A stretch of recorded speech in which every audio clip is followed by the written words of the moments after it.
Hello and welcome. How are you all today?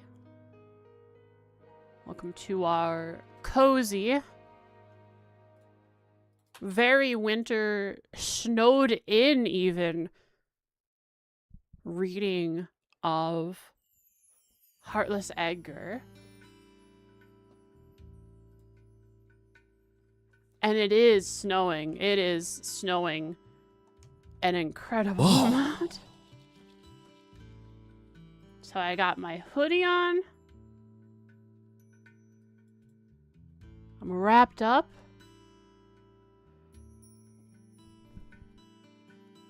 In my mind I'm wrapped up. But I got my hoodie on. I'm ready to read some Heartless Edgar. I got my hot drink, my water,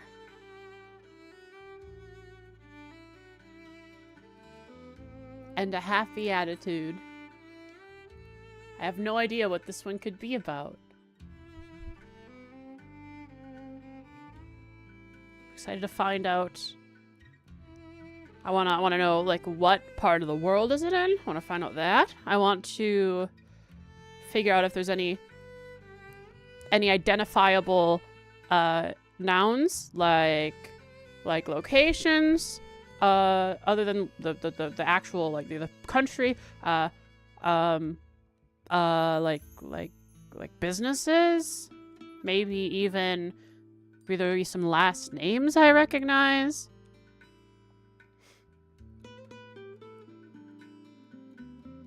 And then past that, trying to figure out when this character is supposed to show up. With Rose, it was 2 games, right? Red Moon Rose was CS1. CS2 was... Or was CS1 the Witches, and CS2 was Red Moon Rose? I don't remember. Has Jack even showed up? Yeah, in 3rd. He showed up in 3rd. CS1 was Red Moon Rose? Okay, so that was 2 games. That's right. Okay. Because Azure was the Witches. What was the book in CS2?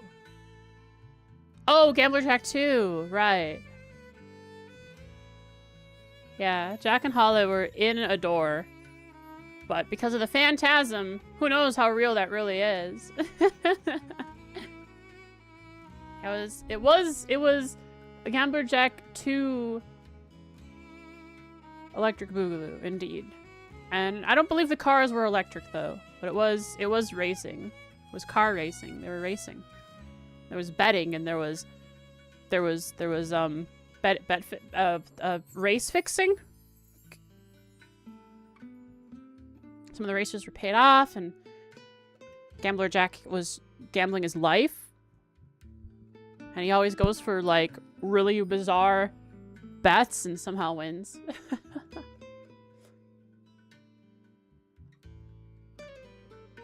So there was back alley Dr. Glenn. Yeah. Still have not seen... At least, I don't think we've seen this crystallization thing. This supposed disease from, like, I don't know, sepith exposure.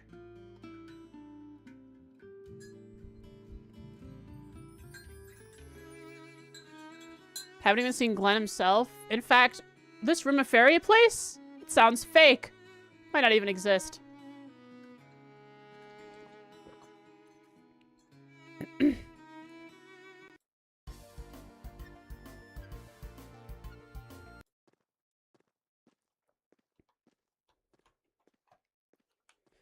We'll be reading the book in this place.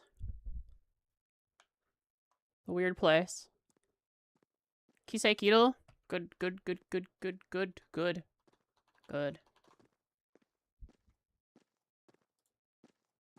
Yesterday's was Gerhardt. Ragnar.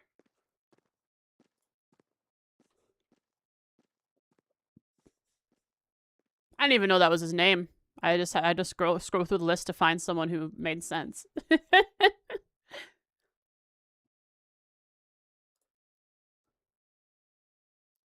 Infinite mode? Hang on a second. Infinite mode. Type a seed. Only numbers in N1. Right here. And tick the box. As long as the box is ticked, any seed typed will change the answer. Untick the box to return to daily mode. Well then. Oh, so you could just keep playing. Fun. Maybe we'll try that one day. Not today. But for now, let's just get... Let's just get the daily out of the way. So we always start with the Gilbert. Why? I don't know. It's not actually that... Oh my god, there's images! It's not very... I think it's not very efficient because he debuted in FC. Was it really we should start somewhere in the middle? Alright, we got another guy today. Affiliated with either Ruan, Ouroboros, or Genis. So, question mark, let's go Campanella. Campanella did show up in CS or FC though, not CS2, right? Did Campi show up in FC, or was it only SC that Campi showed up? Let's get Ouroboros out of the way. Let's go with F Ragnar. F Novartis, I mean. Okay, Ouroboros is the connection here. Something's wrong here. Is Novartis a woman?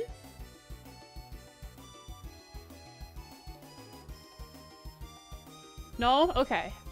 I was scared that I was misgendering Novartis.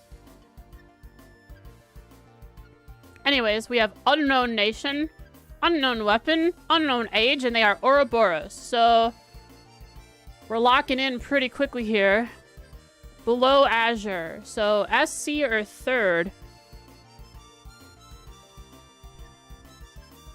Fists are Walter, so we know who Walter is. Weissman is a staff user, I think.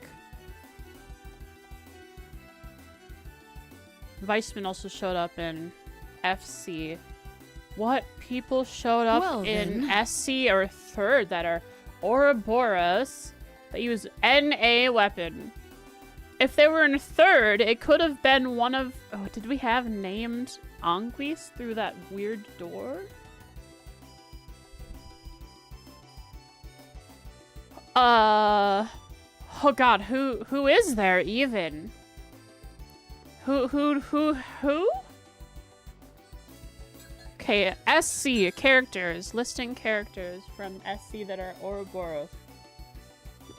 Campanella. Campanella uses... I don't know what weapon Campanella uses.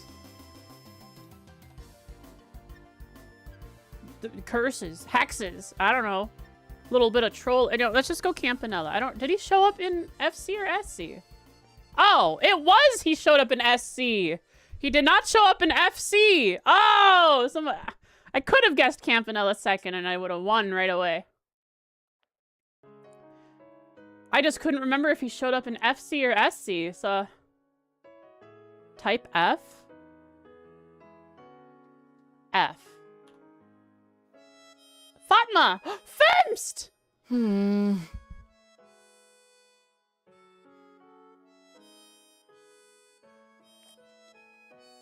Is that what you wanted to show me? Oh. I'm here too. Perfect. We got Mama. Cool. Yeah, we went on 3 today. Very good. No, that's out of the way.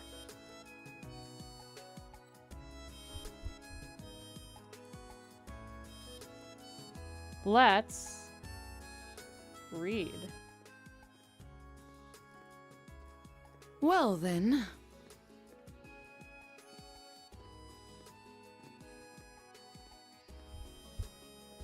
Do you even see your age? What did it say?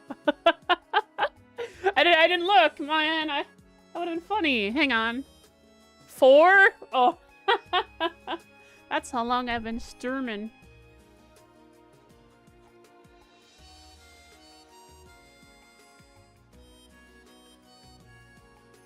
Four years straight. Many 24-hour streams in a row to reach 4 years straight. Isn't that crazy? That's the joke, right?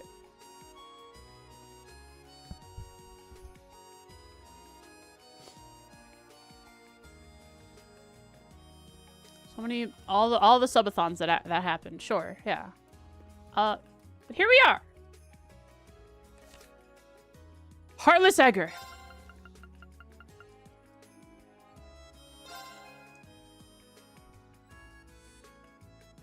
10 chapters to read. All with quite a few many pages. Let's be introduced to the world and the setting. The setting of Heartless Edgar through chapter 1. I have my notes up if I need to write it anywhere. I'm not sure if I will, but I know I probably wrote something for Red Moon Rose. If the characters are interesting enough, maybe I'll do a thing that I did with Rose, or I tried to draw Rose based on the book description. Maybe I'll draw a character based on their description in this.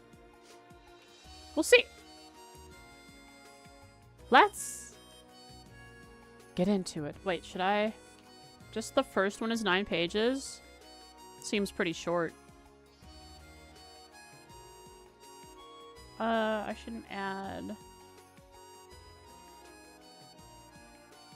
Add source. VLC. No, we don't have enough music in the reading folder, do we? Let me just check. OST. Reading. Yeah, there's only 3 songs in there. Alright. Is the music quiet enough as to just be, like, very, very in the background?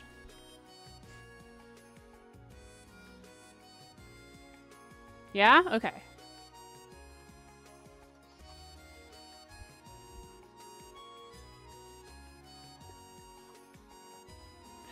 Drink some hot drink, drink some water drink.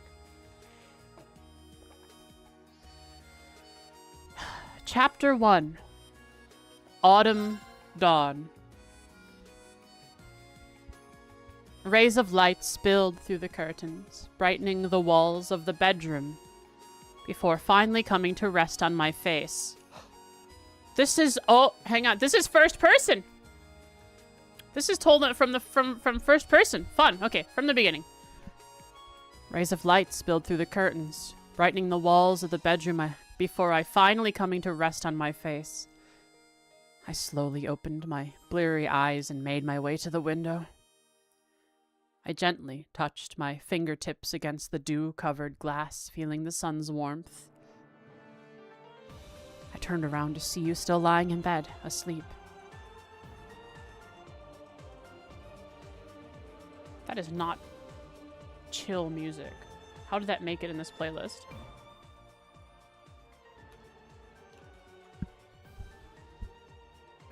I turned around to see you still lying in bed, asleep. Your tranquil expression was illuminated by the same dawn light that had stirred me from my slumber. I moved in closer, pressing my nose against yours, but you didn't stir. I gently stroked your hair, but you still refused to wake. In one final attempt to rouse you, I pinched your cheek, but all you did was make a face and roll over. Gently chuckling to myself, I straightened the bed sheets and left the room. I went to the kitchen and began warming up the soup left over from last night. Next, I started making the salads we were going to have for lunch later. Lettuce, ham, and hard-boiled eggs. I cut up a tomato, taking care only to add the slices to one of the salads. Whoa, that's fun. We're getting that their partner in bed is a picky eater. or likes their, I guess they like their tomatoes sliced in a certain way. Oh, don't like tomatoes. Yeah, picky eater. After all, you don't like tomatoes. I remember you telling me the story. I think I was about 4 years old. My father tried to feed me a tomato and I spat it right back out at him. I have no idea why, but I just can't eat them. You laughed and looked away, a twinge of guilt playing across your eyes. Just as I was finishing up with the food, I saw the bedroom door swing open. Good morning, you said, stretching. It was clear you'd enjoyed your doze. Hey, Edgar. Stream title? The CS3 book rooms? What?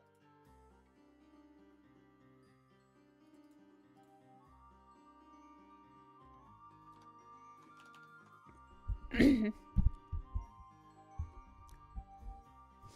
Edgar. He looked at me. Edgar? Edgar? You called my name. Edgar! You called my name over and over. Hey! Edgar! You... Huh? My eyelids snapped open. My ears were suddenly filled with sound. I was in a restaurant in town. Sitting across from me was my friend Henry. His long green hair was unkempt, as though he just rolled out of bed. A small trail of steam rose upward from the hot plate of food he had in front of him. He was daydreaming. I instantly understood what was going on. Can I get you some water? Oh, Clementine. Wait, what? Clementine? Do I know a Clementine? Can I get you some water? The waitress, Clementine, was standing over us. I looked up into her eyes. They were as clear as blue as a summer sky. Oh, yeah, Henry started to say. No, we're okay. Don't worry about us. But I interrupted. Clementine looked confused, but stepped away to see to the other customers. What do you mean, don't worry about us? What if I'm thirsty? Henry furrowed his brow at me. I don't want to bother her, I said, glancing in Clementine's direction for the briefest moment. Bother her? It's just a glass of water, man. Henry sighed and began sullenly chomping on his food. Here, have mine too. I pushed the plate bearing my untouched sandwich towards him. My head's all muddled. I don't think I have much of an appetite anymore. That's been happening a lot lately. You okay, man? Henry's dour expression turned to one of concern. I'm not sure. I keep getting flashes of this one scene. It feels like a memory, but I don't recognize it at all. Ooh, fun! I raised my glass and stole another glance at Clementine as she walked through the restaurant smiling and talking with the customers. Henry followed my gaze toward her, and a look of understanding came over his face. Now that I think about it, this all started after you first noticed her, huh? I should have known. I've seen the sad eyes of a lovesick fool before. He nodded to himself, knowingly. Is that what it is? I questioned Henry, yet I couldn't take my eyes off Clementine. I guess you know... I guess you know me best, Henry. He's gonna roll with it! As I spoke, Clementine noticed my gaze and gave me a warm smile before returning to work. Since I don't seem to know myself anymore. I sighed. All my dearest friend could give in response was a troubled chuckle.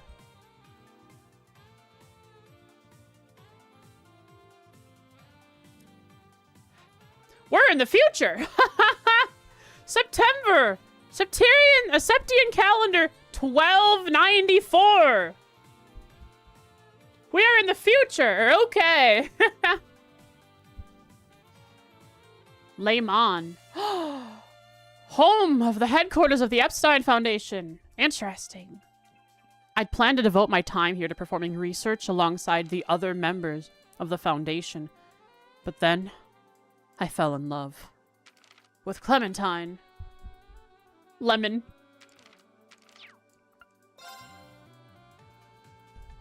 Chapter 2. my name. When did my feelings for Clementine first start? I couldn't remember the exact day.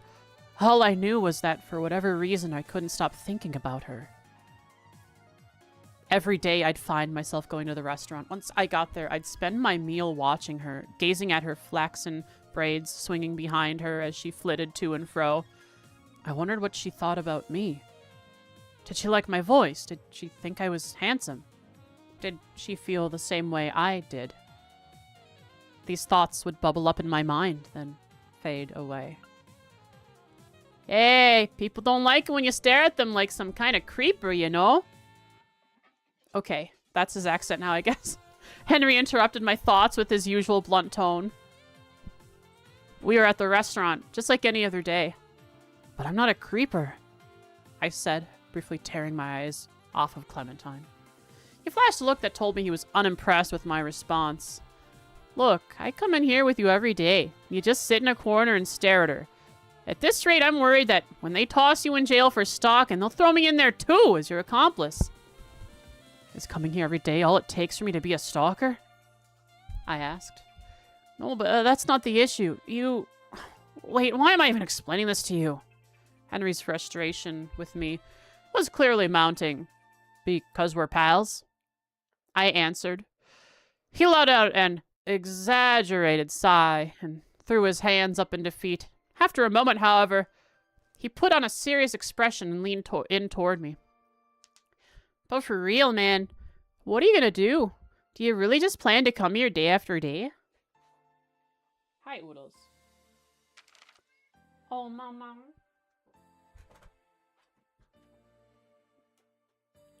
Yeah. I can't really think of anything else to do. I shrugged. Henry shook his head at me. Come on. That's not going to get your feelings across to her. Then what do I do? I asked. Just gotta tell her how you feel. Just go over there and say it. Brace yourself for the worst and just say it, Henry told me. But I guess if you're too scared for that, the safe way would be to make her like you more first. How do I do that? Should I? I struggled to think of something that lovers do. Hold her in my arms or something like that? Are you for real, man? Henry raised an eyebrow at me. Oh, okay, if I were to give an example off the top of my head. Oh, I bet an opportunity... What are you doing? Okay. I bet an opportunity is about to arise for him to make her like him more. Someone's being mean to Clementine. Is that how you treat a paying customer? Suddenly, Henry was interrupted by the sound of a drunk man yelling at someone on the other side of the restaurant. I looked over to see who he was so riled up at. It was Clementine. I'm sorry, sir, but I'm working right now. I can't do that, she said. I could hear a hint of fear behind her professional tone. All I'm asking is for you to have a little drink with me. Come on, girlie, let's have some fun. The man slurred his words, clearly deep in his cups. Well, something like that, actually. Henry nodded at the scene playing out before us. If you swoop in to save the day when she's in trouble like that, I'm sure she'll think better of you. Though you should probably stay out of this one, to be honest.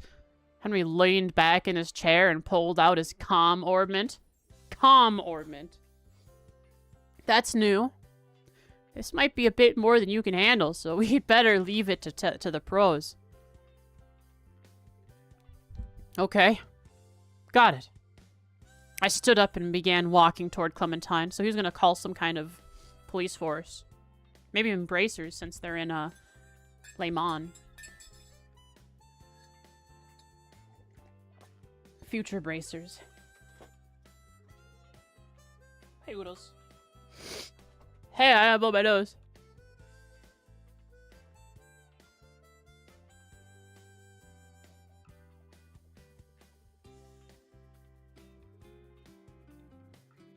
Okay, sorry about that. Okay, got it. I stood up and began walking toward Clementine. Hey, wait! I heard Henry exclaim as I left, but I ignored him and kept going. Huh? Who are you supposed to be? Be later talking! You can have your turn later! I could smell the alcohol on his breath from an arge away. I'm here to talk to you, actually. As I said this, the man's unfocused gaze froze on me. Rather not bother the other customers in here, so why don't we talk outside? I continued. Huh? Well, I don't know you, You wanna go outside, go on your own. Like I said, I'm talking to the lady here. The man's face grew redder. Well, she clearly doesn't want to talk to you, so let's go outside already, I retorted. The man's expression quickly twisted into an enraged scowl as he shot out of his seat, knocking over everything on his table with a loud clatter. It turned out he was much bigger than me. Don't try to act big, you little crap, boy, you're gonna get hurt! Please go back to your seat. I can handle this, Clementine said as she put herself between the man and me. But you're shaking. With her right in front of me, I was able to see clearly. Tears welled up in her eyes, but she pursed her lips tightly and gave me a determined look. I'm not moving from this spot until you go back. Her voice cracked ever so slightly. Boy, guess I'll have to move you then! The man shoved Clementine aside and grabbed at my collar. Ads are running. Oh, man. I wonder if Edgar here can take this situation and turn it better. Because this drunk guy, he is being a creep. Edgar, show Clementine that you aren't the creep. Oh, they haven't started quite soon. It's the timer ran out and it says ads starting soon. So I guess when they happen, I'll stop. Thought they would just start right away. The man shoved Clementine aside and grabbed at my collar. At the same time, he swung his fist at my face. Right as I was about to make impact, however, I heard a commotion from behind him. That's enough! Several sets of hands grabbed him, stopping his punch mid-swing and holding him in place. We got a report of a disturbance. Both of you, stand down! It was the Bracer Guild! Thank you, Henry. Oh, one look at their shiny badges was all I needed to figure out what was going on. We're from the Bracer Guild. You're coming back with us to our guild branch, where we're all going to have a nice chat, said one of the Bracers. But the Bracers? Hold on a second, we weren't fighting!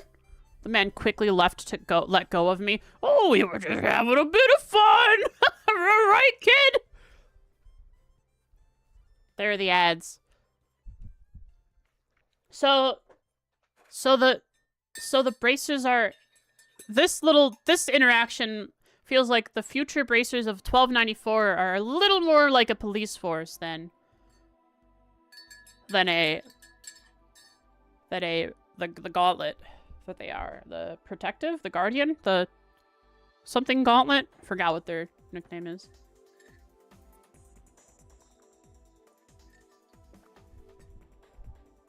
Supporting Gauntlet, yeah.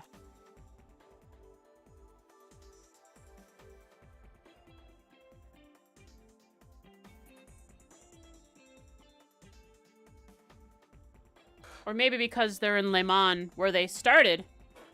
I mean, to be fair, this is Le Mans, their headquarters. Yeah, so because this is Le Mans, where they are headquartered, they might have a little more power and a little different. So the regulations might be a little different in the government.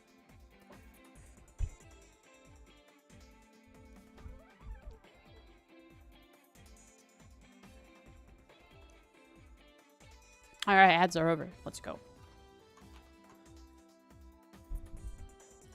Well, I sure wasn't having any fun. It was an honest answer on my part, but the man didn't seem to appreciate it much. His face turned red again and contorted with anger. The heck? You shut your dang mouth, you little punk! Before the man could do anything, however, the Bracers had him pinned on the floor. That's enough! Come along quietly! The Bracers subdued him and began leading him out of the restaurant. Despite his anger only a moment ago, the man began sobbing.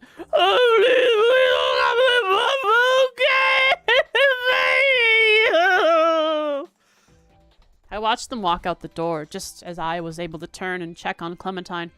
One of the bracers put his hand on my shoulder. He was a well-built man, and it was clear from his expression he took his job seriously. I would later learn his name was Boris. You guys are lifesavers, I turned to him and said. Thanks for taking care of him. We have to bring you in too, you know, Boris said as he tightened his grip on my shoulder. After all, both parties are to blame when a fight breaks out. Didn't they teach you that in school? Both parties, huh? I said, absent-mindedly. Everything that had gone on the past few minutes had overwhelmed my mind a bit. As I was lost in my daze, Boris led me out of the restaurant with the other bracers. After Edgar left the restaurant with the bracers, Clementine just stood there, shocked. Sheesh. Sorry about all the commotion my pal caused, said a voice from behind her. Sometimes he gets so stubborn, not even I can stop him. Yeah, he just runs off and does whatever he likes. He can be kind of a pain. It was Henry. He let out a chuckle at the results of Edgar's clumsy attempt at heroism. Clementine simply stared at the door Edgar had been escorted through moments ago. However, noticing this, Henry's laughing tapered off awkwardly. You okay? Who is he? She asked. Huh? Your friend, what's his name? Clementine continued to gaze at the doorway as she asked, did it work? Oh, right. Henry stammered, slightly flustered by the unexpected question. It's Edgar. Edgar. Clementine mumbled to herself. I didn't get to thank him. Watching Clementine lost in her thoughts, Henry could only manage a wry grin. It might be working. But why is Edgar heartless? Probably something to do with Clementine. We'll find out. Chapter 3! The Setting Sun! The bracer's questioning went by quickly, and they released me once I was able to explain the situation. The other man was released as well, though not before a stern lecture. Sheesh, you're a real pain, you know that? When I ran into Henry the next day, he was already annoyed with me. Told you to wait, didn't I? He said, this crease in his forehead growing. What would you have done if you got hurt butting in like that? What even possessed you to jump in anyway? Usually Henry didn't lay into me like this until much later in the day. Clementine was in trouble. You told me if I helped her, she'd like me, right? I responded. A flash of anger spread across Henry's face. This was his usual reaction when my matter-of-fact responses got under his skin. Sure enough, it was quickly replaced with his usual look of exhausted resignation. After you left, she asked for your name, and I told her. Oh? Thanks.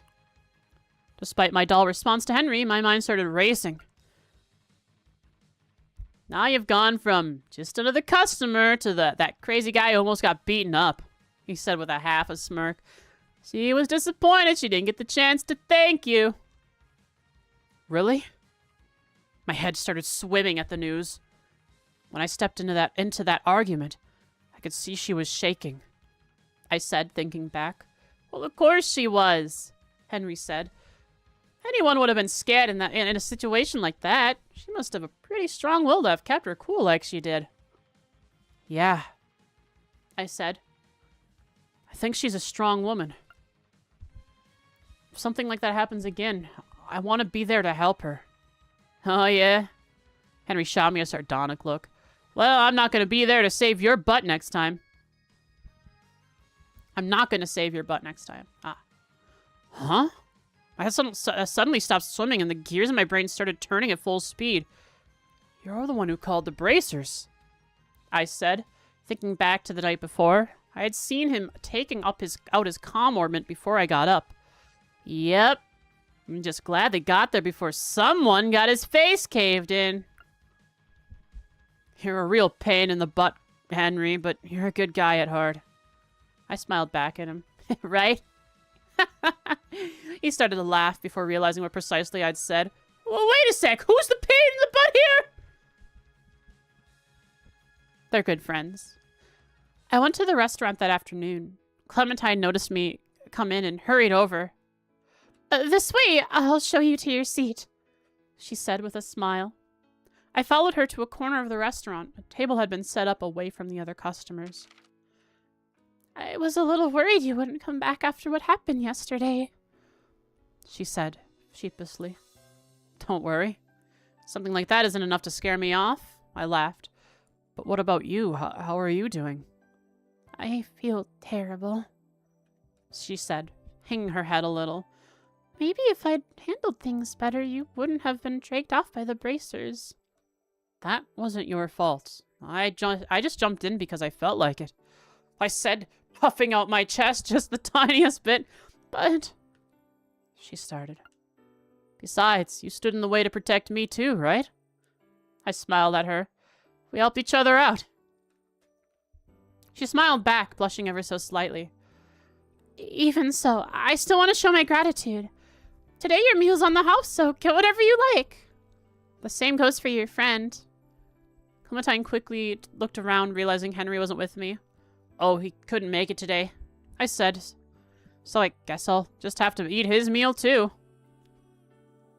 Both of us burst into laughter. By the time I left the restaurant, the sun was setting. Thanks again for the meal, I said. I really enjoyed myself. Clementine walked me to the entrance. I'm glad to hear it. To be honest, I was worried you might have been bored, but you had this dreamy sort of look on your face. What? No, there's no way I could have been bored. After all, I mean... I stumbled over my words and trailed off. Clementine tilted her head at me, confused by my babbling. I mean, the weather's so nice today. Yeah, that's it. Stammered out the first thing that popped into my mind, but it just confused her further. Huh? What does that have to do with anything? She asked. I guess it doesn't. I broke down into nervous laughter, but Clementine just giggled along with me. You're so funny, Edgar. Hope you come back soon. I'll be waiting for you, she said. I'll be waiting too. Anything you need, just let me know. You can count on me whenever, I told her. Huh? She still seemed a little confused, but she smiled at me. Right. I'll do just that. I'm serious, I said. I want to be there for you anytime you need me. Oh, wow. She let out a little gasp. They were a little roundabout, but my words had gotten through to her. If you'll excuse me, then. I gave her one more smile before I headed out. I began walking home, but after a moment, I heard someone calling my name from behind. We go back to daydreaming? I turned around to see you there, waving at me. Your bright smile shone all the more brilliantly as the golden light of the setting sun washed over you.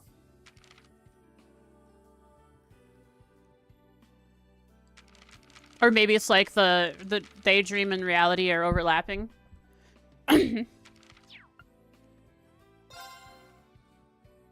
Fireflies. Oh. Chapter 4, where the fireflies are. That...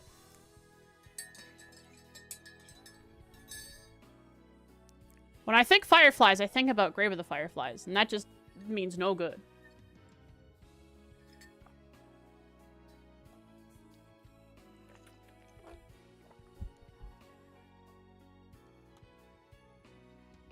Alright, let's go.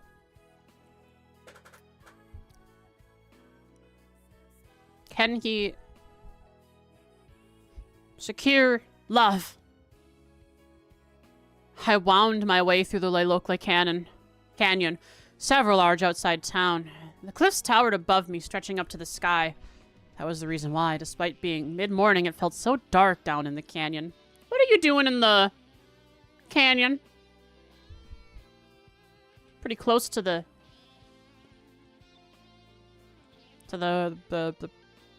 bracer training area. I felt as though I was shut away from the rest of the world. The great wide sky was compressed to a thin strip of azure zigzagging overhead. Oh, a trail in the sky. That's kind of cool. From his perspective. Wow, and they said azure. Really bringing a whole bunch of different titles into this one sentence. Two. Pretty awesome. As I looked up, I saw two birds fly by, far above me. Seeing them, I thought back to my conversation with her the day before. Have you two heard of firefly fungus? Clementine asked as she brought us our dinner. Seen him once or twice. Never eaten one, though. Henry said between mouthfuls of food. Is it a kind of fungus that looks like fireflies, or like fungus that grows on fireflies? I asked. Is firefly fungus one of the things we had to gather for the weird ingredient guy?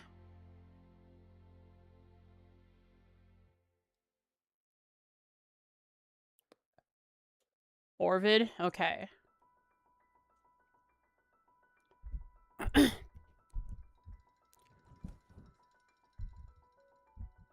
Fungus that grows on fireflies? Oh, that's what he asks. Henry, in the middle of a big gulp of water, did a spit take, spraying watery bits of his dinner here and there. Oh, what kind of question is that? He coughed up more of his drink.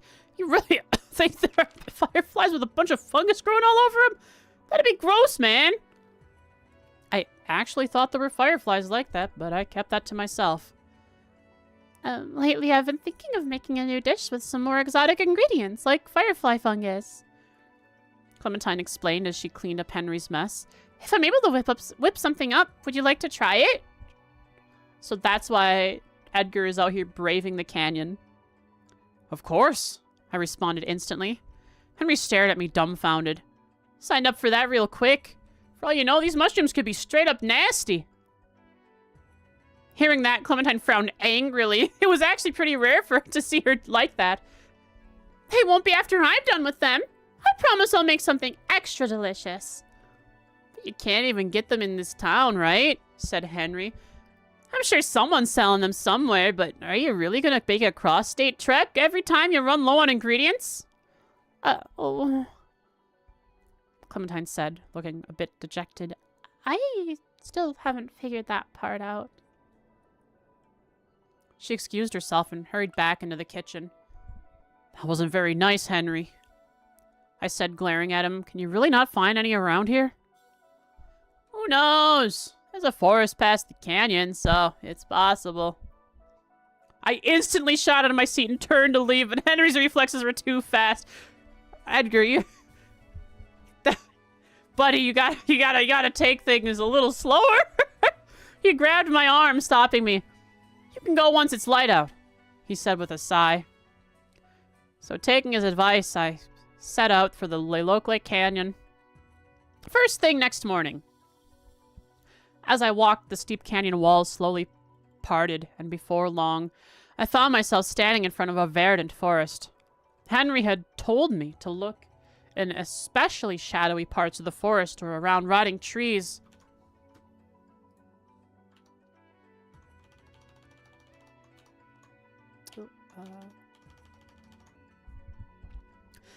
Around rotting trees.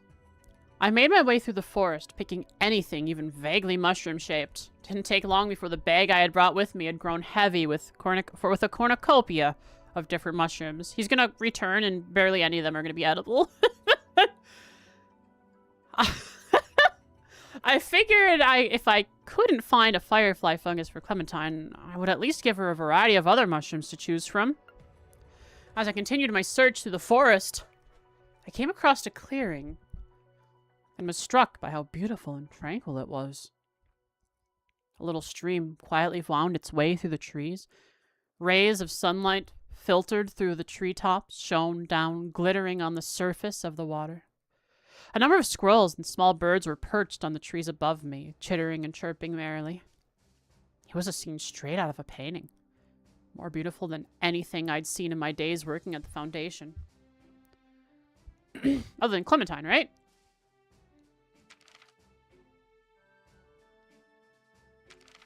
Oh, try to see anyone all the way out here. I heard the sound of rustling leaves and turned to see an old man step out of a thicket. Traveling alone, young man? He asked me. Trying to outrun a spot of heartbreak, are we? Or maybe you're looking for something. I stared at the old man. Beneath his head of short white hair, I spotted a few long green strands poking out here and there. Huh?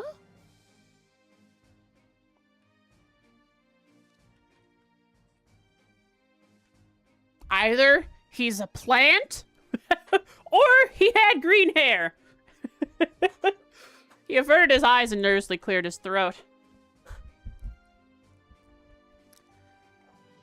Well, as for me, I'm here to pick mushrooms, he said. Seems like someone got to all of them first, though. I continued to glare wordlessly. Who keeps shoving my door open? Hi, Dusty.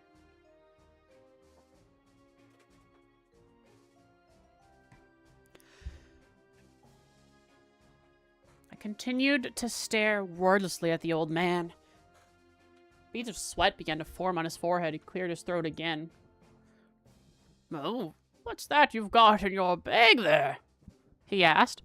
Could it be mushrooms, perhaps? So you're trying to strike a bargain, I finally spoke. Yes, exactly, he exclaimed. I like a youngster who understands. So about that firefly... I mean, what is it you're looking for way out here? Firefly fungus. I curtly responded. How did this guy know? Well, he said proudly, I just so happen to have one right here. He held out a mushroom with a faint green glow to it. I went to some trouble finding this. Be sure to use it well, he said. Sure, thanks, I said, taking the mushroom from his hand and turning to leave. But wait just a minute. As I walked away... Oh, sorry, Dusty. Yes, I'll let you out.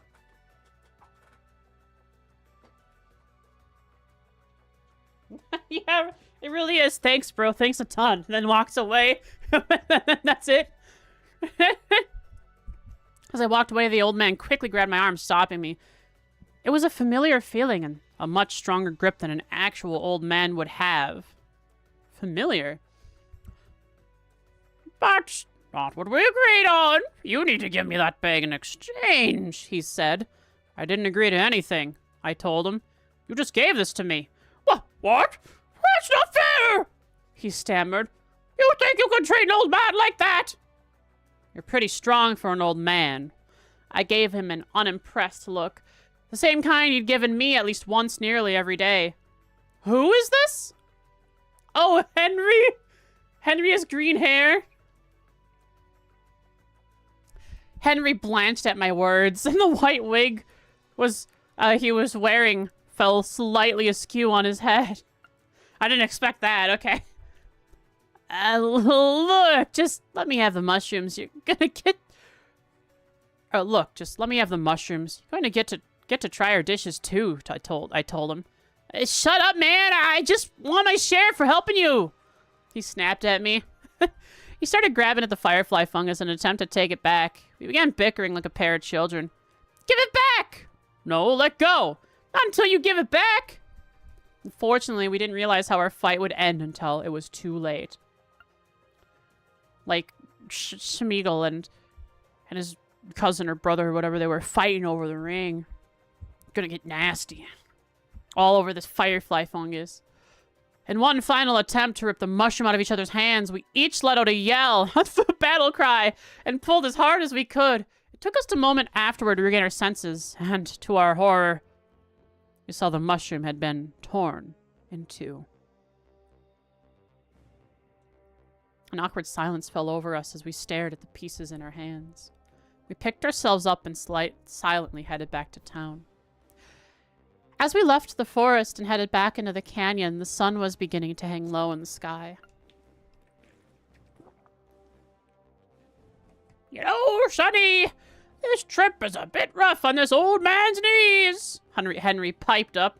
I wouldn't mind if you carried me back to town. You're pretty spry. Think you can make it on your own, I told him curtly. Henry sighed and abandoned his old man facade, picking up his pace. We returned to our silence. At least Henry tried to alleviate the tension. Each of us absorbed in a complicated anger. However, it wasn't long until a voice snapped us back to reality. You there, halt! What's that you have? Is it Boris? I turned to look at whomever it was who had spoken to us, only to be greeted by a familiar face. What are you up to today? Both have leaves in your hair. Clementine asked as she brought us our dinner later that evening. I pulled a vibrant green leaf out from behind my ear. Hadn't noticed it there at all. It had been an exhausting day. Oh, remember how we were... Oh, wait, who is this? Oh, remember how we were talking about firefly mushrooms yesterday? Clementine said. I actually decided not to use them after all. I was trying to think about what I can make with them, but I couldn't come up with anything good. She gave a sheepish smile. Well, I guess everything turned out fine in the end. I said with a small, tired grin. Well, I guess everything turned out fine in the end. Yeah, I guess so, muttered an exhausted Henry. Huh? Clementine tilted her head in confusion at us. Henry and I spent the rest of the night bearing our sorrows in food. Earlier that evening, it was a bracer. Boris, who had called out to us in the canyon.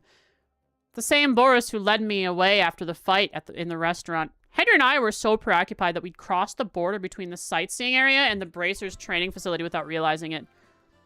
We were given a stern lecture, and of course, all the mushrooms I picked were confiscated. That's hilarious that Edgar and Henry there are kind of like a couple of wayward NPCs that a side quest would have been given for to like find or bring back to town. Thinking about it from a Bracer's perspective. That was chapter 4. So they weren't able to get the mushroom. The firefly fungus. But where were the fireflies? Eh, no fireflies.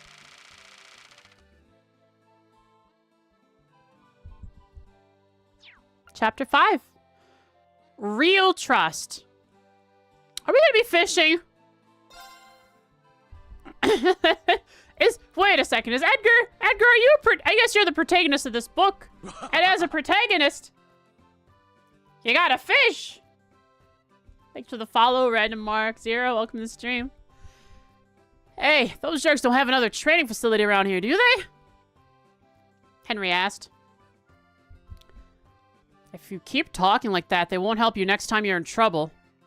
I responded, keeping my eyes on the water. They're fishing. Man, who cares? Henry huffed. They're just a bunch of stubborn hard butts who stomp all over people's hard work. He began fidgeting as he riled himself up, thinking about the other day. Doesn't it tick you off, too? He turned to me. You picked all those mushrooms. Oh, you picked all those mushrooms and they just took them away. Well, we broke the rules. I shrugged. Man, how can you be so nonchalant about it? He sighed. Didn't even have the energy to be annoyed at me today. Hi, Oodles. Hi, Oodles. Getting nothing here. He gave his line a sad tug. Can't focus anymore. Don't they ever get hungry? I asked, looking out at my own line. It hadn't moved the whole time we'd been out here. Are we even doing this right? Oh, did Clementine ask for some kind of fish this time? Clementine is just, Orvis in disguise. Are we even doing this right? Henry asked. Okay, Oodles, I'll open the window for you.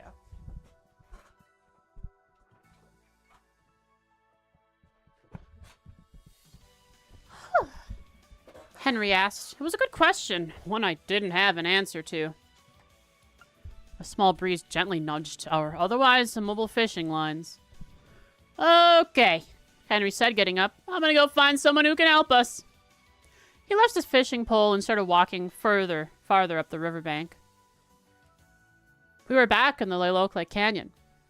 After our disastrous mushroom hunting mission, we had pulled ourselves together and decided to go fishing in an attempt to catch something good for Clementine. After a while, Henry returned with company. For things like this, it's best to get help from a pro, he explained. So I found us one. From his hat and jacket to his rod and the tackle blocks slung over his shoulder, man Henry brought back with him was the very picture of an expert angler. I found him fishing just a bit upstream, Henry told me. Said he's from the Fisherman's Guild. The Fisherman's Guild. Not the other one from Erebonia. Go Fisherman's Cult. Can't get much more of an expert opinion than that. The fisherman smiled. I'm always happy to help out young anglers like yourself, he said. We exchanged greetings, and it was time to get down to business. So, what exactly are you two after today? The fisherman asked. A rare fish. I told him. I want to give it to someone. That's a little vague. Scratched his chin. But I'm definitely on board with giving a fish as a gift. If you're after something rare, though, you'll need the right bait. That's the problem. They weren't using fishing bait. You can't fish if you don't have fishing bait. You guys remember how much of a pain it was to get bait in the Sky games? I barely bothered fishing in FC. And I think SC because like the only way to get bait was to get random chance drops on monsters. FC didn't have fishing? Was it only SC? Okay, yeah, SC was the one. SC is the one where it was random chance on monsters. It was different kinds of baits, too.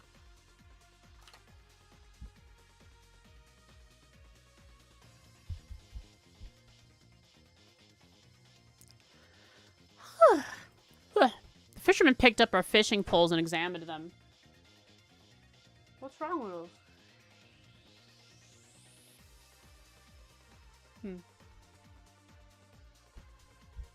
The fisherman picked up our fishing poles and examined them. Progress rods, He furrowed his brow a little.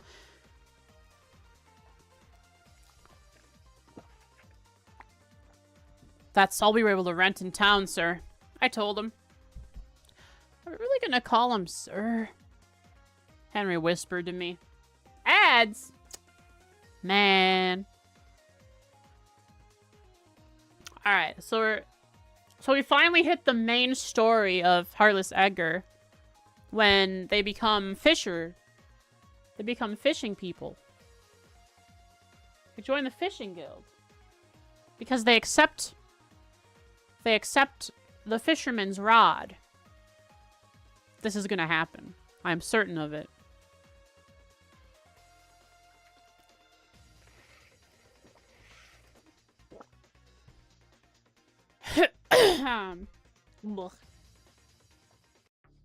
What's wrong with those? What? It's okay. Oh, he's confused because my blankets aren't on my bed right now. They're in the wash. Oh, he finally realized there are no blankets. How confused.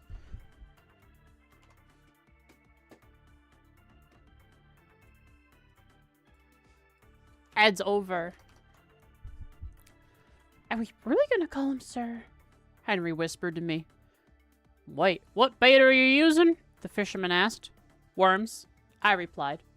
The fisherman raised an eyebrow, then shook his head at us. You sure you're trying to catch a big one? He asked. We thought we'd get some bites if we came around lunchtime. I told him matter-of-factly. Is a fish are on the exact same schedule as people? Oh my goodness. Edgar's funny. Henry, too.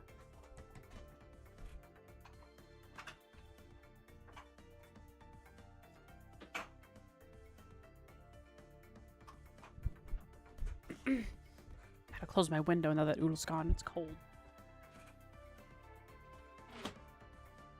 And it's very windy and the snow is blowing into the windows.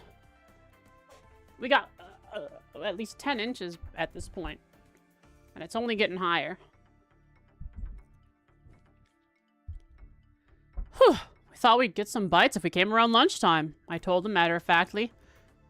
When the fisherman heard this, his other eyebrow quickly shot up to join the first one. Hi, Oodles. He then gave an incredulous sigh and pulled a spare rod out of his pack. A metal rod trident! Here, use this. It's a metal rod trident, specifically made for catching big fish, he said, handing me the fishing rod. Use live, medium-sized fish as bait. Well, what about me? Asked Henry. What do I do? I'll be catching the bait fish. The fisherman told him. You can use worms for that one, but you need to go to another spot to catch it. I love how they're like vaguely describing fishing mechanics from the game in a book here.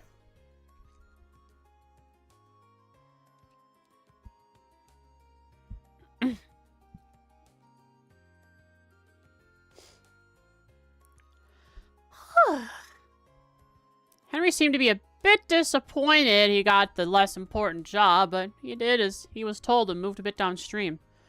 You should get a bite from the little ones over there in no time, the fisherman called out. Sure enough, after a minute or two, I heard Henry struggling. He'd gotten something. The fisherman and I walked over to watch. Henry had put everything he had into pulling his catch up until finally, the mighty pull, he yanked it straight out of the river. Droplets of water flew into the air, sparkling in the sun like diamonds. His battle won. He hoisted his prize up to get a better look at it. A boot? Henry's face puffed up with indignation. Why can't I catch boots, guys? I want to catch boots when I fish.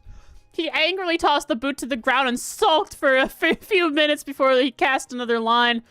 Eventually, he caught some smaller fish, and I had prepared them as bait for the metal rod trident. I cast my new line and waited. 10 minutes later, I felt a sharp tug on the line. My rod started to bend. A shadow appeared in the water, and the surface of the river began to thrash. I waited until the line stopped moving, then tugged with all my strength.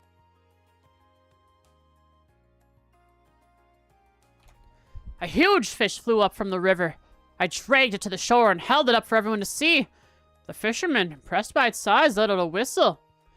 Those long whiskers and pointed teeth, he mumbled to himself as he took a good look at the fish. Well, it's definitely a Garvel's. Is it rare? I asked. It's rare to catch one here, he said, still examining the fish. They're known as lake bottom brawlers, and true to that name, are usually found in muddy areas at the bottom of lakes. I was elated to have caught such a rare fish, but the fisherman's expression was more serious. Is something wrong? I asked. I'd like to make a request. The fisherman straightened his posture. Would you let me have this Garvel's? Henry and I looked at each other in shock. Hey, you never said anything about charging us! Henry glared at the fisherman. Don't misunderstand, please. The fisherman said, I'm not trying to scam you or anything of the sort. I want to bring this fish back with me to the Fisherman's Guild. Trying to add someone else's catch to your collection? Henry's brow was still furrowed. That's pretty lame, wouldn't you say? Oh, I agree. That's not the reason I want it, though, said the fisherman, still bearing the same serious expression on his face. I'm interested in the ecosystem here. I'd like to find out why a lake-dwelling fish is all the way out here. The river. Why did it leave the river, maybe? Why was it going to a new river? Also, he continued, this fish has a bit of a reputation as a... Hi, Oodles. As a man-eater. Uh-oh. Edgar and Henry are man. Oh, what? Henry jumped a good arc away from the fish as it flopped on the end of my line. It's only an urban legend, said the fisherman. They'll cough up trinkets from time to time. Oh, I see. That's what it is. We catch those kind of fish all the time. If it happens to have eaten anything valuable, they'll let you have it. How does that sound for payment? Are you seriously trying to bribe us out of some dead person's jewelry? Henry exclaimed from behind a nearby tree. No, please, listen. The fisherman remained calm. The man-eating part isn't true. The fish will just swallow shiny objects that fall to the bottom of the lake. Yeah, a likely story! Henry still regarded the fisherman with a suspicious glance. He then turned to me. What should we do? Man, Henry's funny. We need a Henry in our life. I had no reason to trust this random fisherman, but he didn't seem like the kind of person who would lie to us. All right, I said. You can have it. Thank you. I'm in your debt. He took off his hat and gave me a short bow. Where will I be able to find you to deliver your payment? We're usually in the restaurant in town, I told him. Understood. I'll be back in a few days. The fisherman said as he began to pack up his supplies, I need to transport this fish quickly, so I'll be headed out now. I wonder if this fish is a sign of bigger things. I don't know what it could be, what it could indicate. I guess change in the ecosystem, something's disrupting it. I took another look at the fish. Will this fish die from the research you're going to do? I asked. Hi, Udos.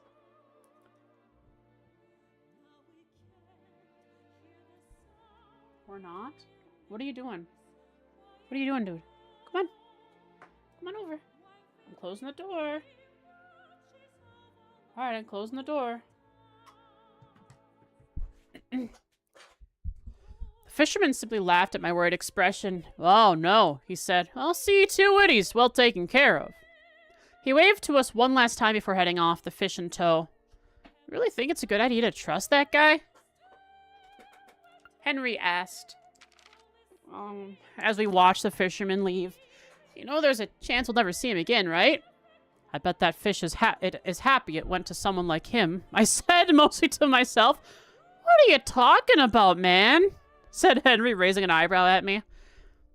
If you're right and he never comes back, I shrugged. Then that's just how it is. We'll just have to go fishing again. Just like that. Henry sighed. A little jealous how nonchalant about it you are. Do you know why I like Clementine so much, Henry? I asked. Huh? Henry asked, but seemed taken aback by my question. I have no idea why myself, I admitted. That's just how it is. With that, we started packing up and heading home. Henry was silent for the entire trip back. I see. Henry is concerned about the ethical part of handing a fish off to a guy. Not knowing what he's gonna do with it. If he's gonna eat it, fine. Because we're gonna eat it. But if they're gonna research on it, stab it and prod it with needles and drugs, ain't no way. Better not become some kind of super fish. Chapter 6, Things I Want to Protect.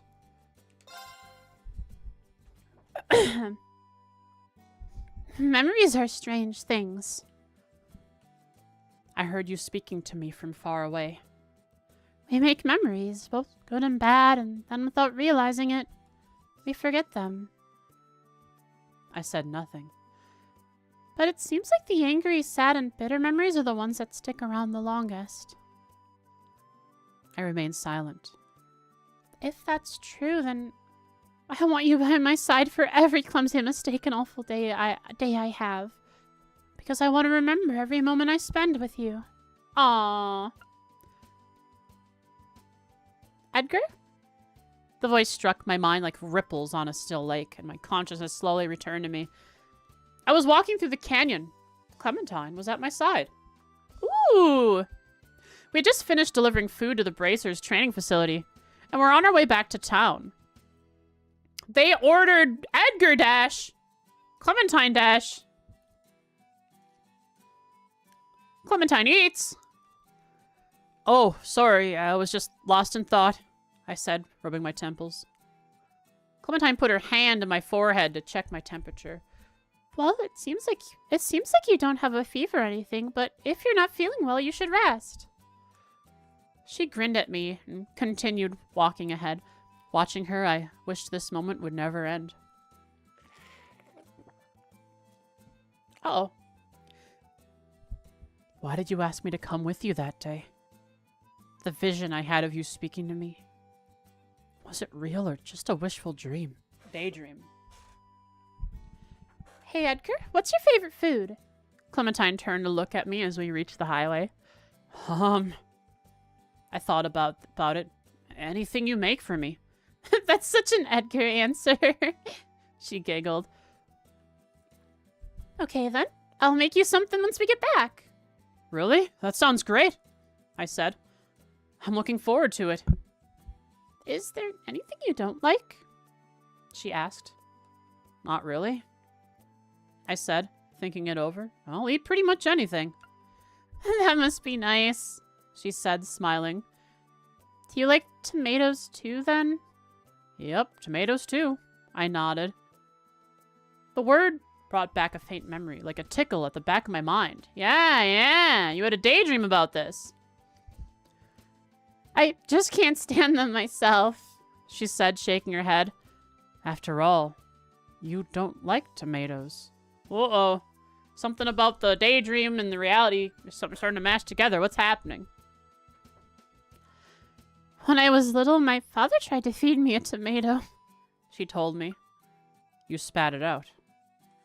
And I just spat it right back out at him.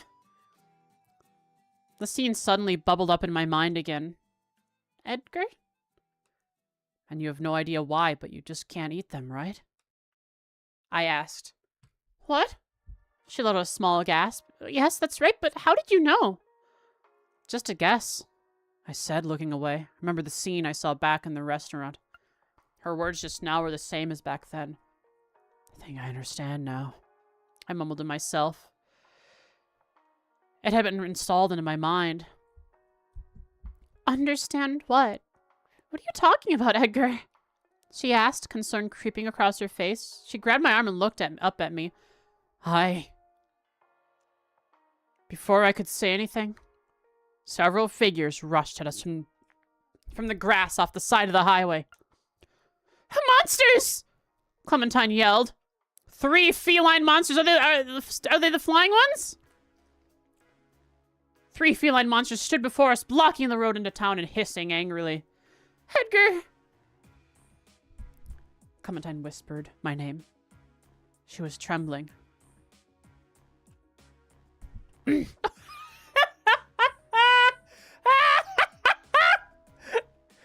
Here we are.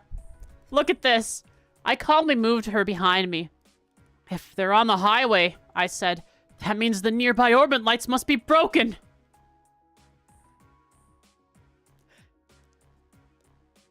They sure are unreliable, aren't they?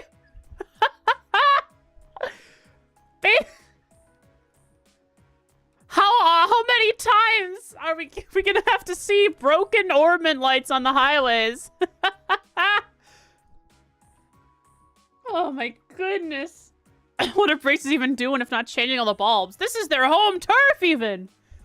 They can't keep the lights tip-top shape in their own highways.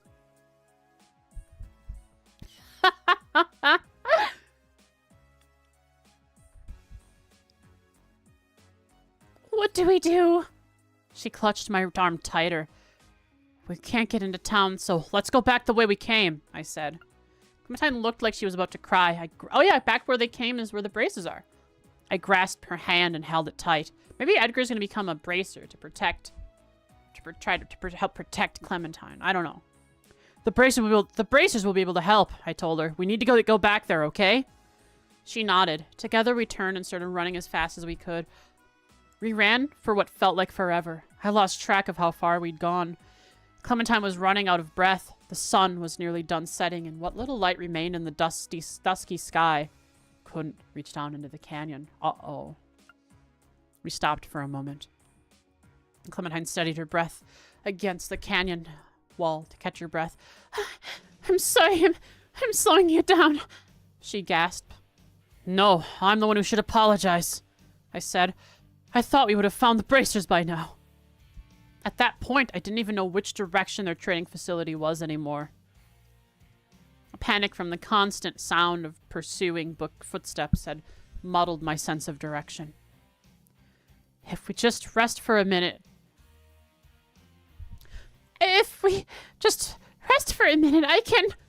Clementine's thought was interrupted by the sight of one of the monsters leaping at her. She screamed. I grabbed a nearby branch and swung at it as hard as I could. I knocked it out of the air right before I reached her. However, while I was preoccupied with the first one, two more circled around behind us. Ah, an escort quest. Remember that from the older games? Where sometimes they target your escort and they die in the first turn. However, while I was preoccupied with the first one, two more circled around behind us. I felt several sharp claws dig into me.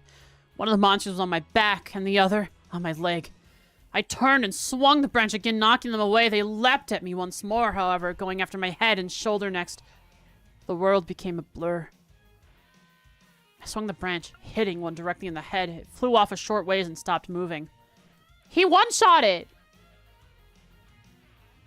Clementine stood to the side, watching in fear. Her hands pressed tightly over her mouth.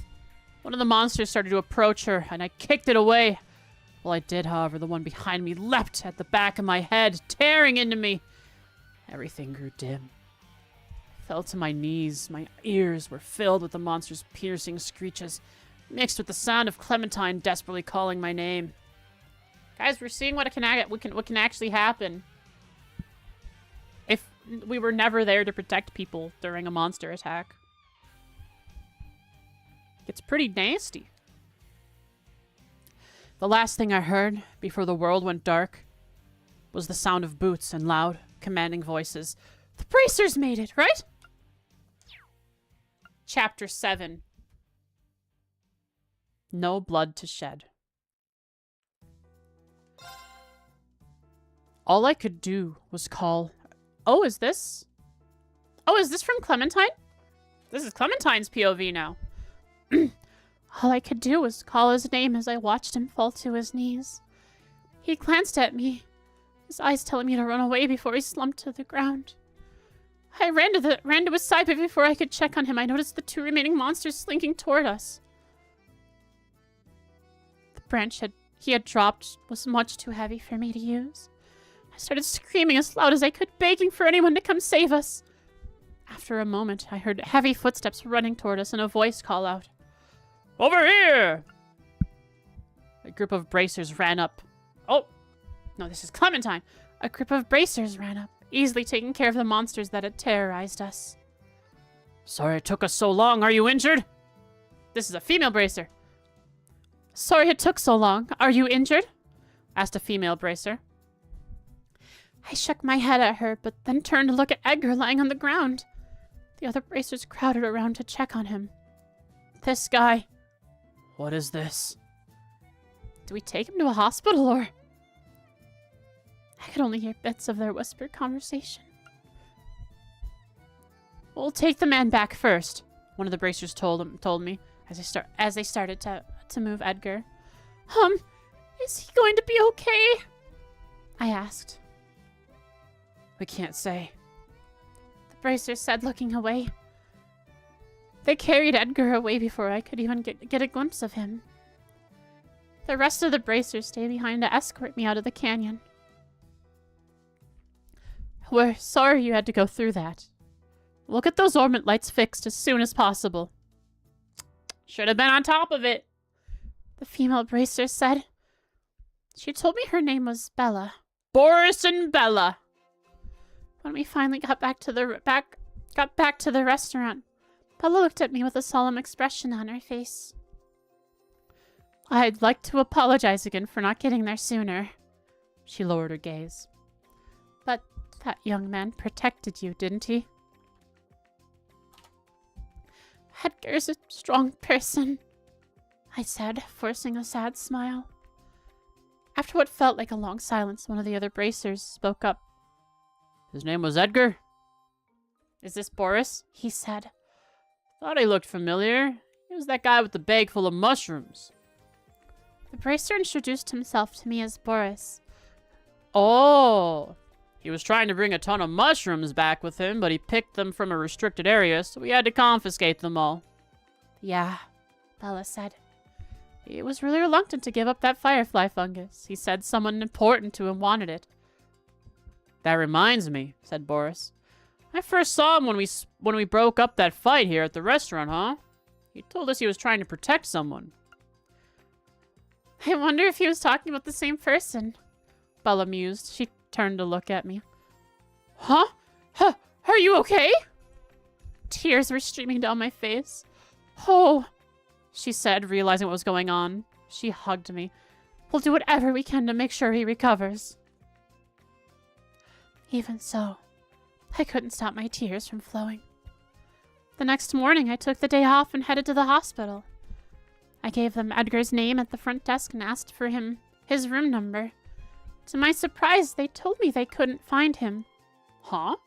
I asked them to check again, and they eventually found a nurse who was there the day before. She told me Edgar was brought in, but was quickly moved to another location. So I headed straight there. Huh? In no time, I was standing before the Epstein Foundation's Intellectual Development Research Center. What the heck? What are they doing with Edgar? This didn't seem like the kind of place anyone would take an injured person to be treated. So why was Edgar brought here? I steeled my courage and walked into the building. Inside were a number of people wearing white lab coats and exchanging information on clipboards. I was completely out of my element, but kept going anyway. I spotted a reception desk and approached the woman sitting there. I was told a man named Edgar was brought here, I said. The receptionist looked at me as though I'd grown a second head. They told me at the hospital that an injured man named Edgar was brought here last night, I repeated, a little more firmly. Which room is he in? Uh-oh! Time to become the hero! Heartless Edgar! Oh, they're taking his heart out! What are they doing to him? They're making him immortal! Epstein! Come on, you guys can't be doing this. Epstein Foundation. I haven't heard of anyone like that being brought here. She furrowed her brow at me. If you can't tell me where he is, can you at least let me know if he's here or not? I told her. I'll wait here as long as I need to. I'm sorry, miss, but I'm going to have to ask you to leave, she said, glaring at me. Like I said, I'm going to wait right here until you tell me where he is. I repeated, raising my voice a little. My outburst caused some of the others in the lobby to stop and turn their heads. Suddenly, I heard a voice from behind me. You're right. You're right. He is here. Of course I'm right. I turned and let out a short gasp. The voice belonged to Henry. He was wearing a wrinkled lab coat. Okay. Did he ever have a heart in the first place? Henry, what's going on, buddy? He was wearing a wrinkled lab coat, and his long, scraggly hair was tied back in a ponytail. I'm so glad to see you. I breathed a sigh of relief. I'll take care of things from here, Henry said to the still irritated receptionist. He led me further back into the building. Have you seen Edgar? I asked, unable to hold back my anxiousness. Yeah, he replied. But seeing him's about all you can do at the moment. We stopped in front of a large, sturdy door. Henry wiped a key card on a reader, and the door slowly opened. Inside was a long, dark hallway. At the end of the hallway was a small room surrounded by thick glass walls. As we approached, I saw him, lying on a white slab inside the glass room. Edgar! I called out. Two mechanical arms, suspended from the ceiling, circled his body, shooting out small bursts of sparks here and there. Edgar was robot? Maybe. What's going on, Henry? I asked as I watched in horror. They're fixing him, he responded, as it was the most natural thing in the world. His brain was especially damaged. So you replaced his body with machinery? I asked, struggling to understand the situation. Henry didn't respond. He stood there and calmly watched the arms circling around Edgar. This is just too much, I said. All these machines. I put my hand on the glass between Edgar and me. He got hurt protecting me, I said. So if you can use my body to help him somehow, or... I didn't know what I should do. Just please. I started to choke up. Please bring him back to normal. I promised him I'd cook something for him, so please. You won't have to worry about that. Or, you won't have to worry about that. The voice was cold and clinical. It took me a moment to realize it was Henry speaking. He hadn't taken his eyes off Edgar the whole time. Why do you think he wasn't afraid of fighting that big drunk? He asked me. How could he keep running that whole time without getting tired? Why didn't he bleed a single drop of blood after those monsters clawed him? Didn't you think it was strange? I looked at Edgar as he lay on his slab. His tranquil expression was illuminated by the sterile white light shining down from above. We didn't replace his body with machinery, Henry said quietly. He was like this from the start. He sheds no tears, no blood runs through his body, and no heart beats in his chest. He's not a normal machine. He's an artificial intelligence wearing human skin. Ah! AI! It took till 1294?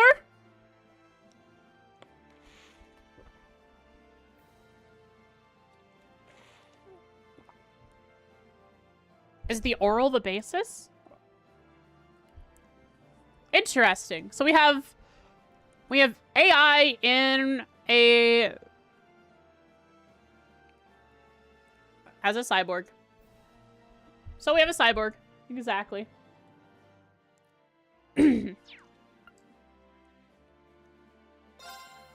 Maybe she'll still like him, even as robot. Chapter 8. Don't let go. I don't understand, I stammered. What are you talking about? My head spun as I struggled to comprehend the reality of the situation. Henry turned to look at me and began explaining. Artificial intelligence. A machine that works like a human brain. He's far more advanced than a simple automated contraption. And he loved her. I stood there, silently in a daze. The Epstein Foundation has made a lot of advancements in this area recently, he continued. Right now we're focusing on situation assessment and language skills.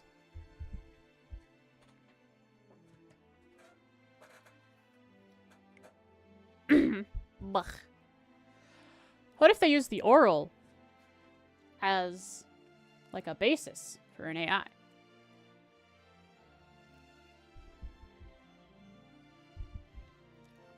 I couldn't find any words to respond to him. The body has a device that functions like a stomach, so we can even eat too. Didn't get any nourishment from it exactly, Henry said, shrugging. But it was important for him to at least act like a human. You're wrong. I squeezed the words out of my throat. Huh? He's not a machine, I said. Henry's expression didn't change. How could someone so kind be a machine? I continued. He liked talking with us and sharing meals, and he said he wanted to be there for me, and I could tell he really meant it. He's so much like a real person. Precisely. Henry said calmly. He is like a real person. What? No, that's not what I mean! I protested. One of our goals in building him was to create a machine that would be as close to human as possible, Henry explained. The experiment was to discover whether or not an artificial intelligence could experience emotion. And if he did, then it was emotion? And it was real? I could feel my pulse quicken and my breath catch in my throat. What does that mean, then? I gasped. Edgar's thoughts, his feelings. Are you telling me everything about him was just installed into his mind? That's right, Henry said, with the same cold tone. It was for the sake of our research and for further development of this technology. You were randomly chosen to serve as a subject. It was all nothing more than an experiment. Oh. I started to feel dizzy. Does Edgar know? I asked, steadying myself against the wall.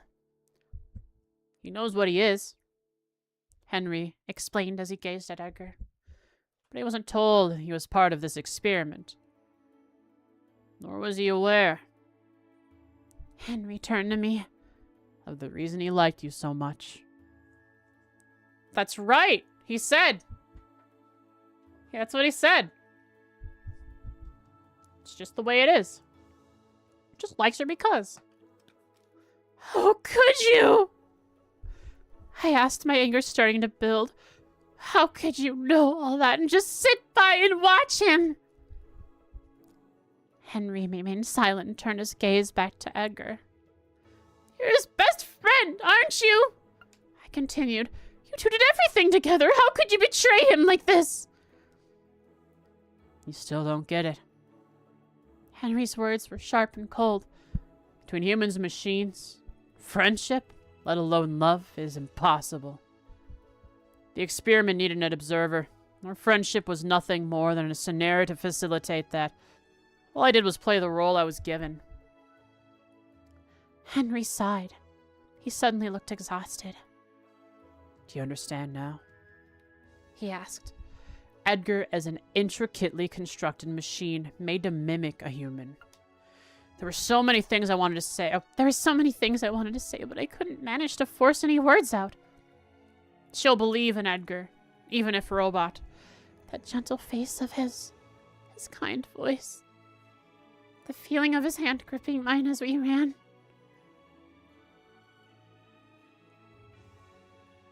How did he know?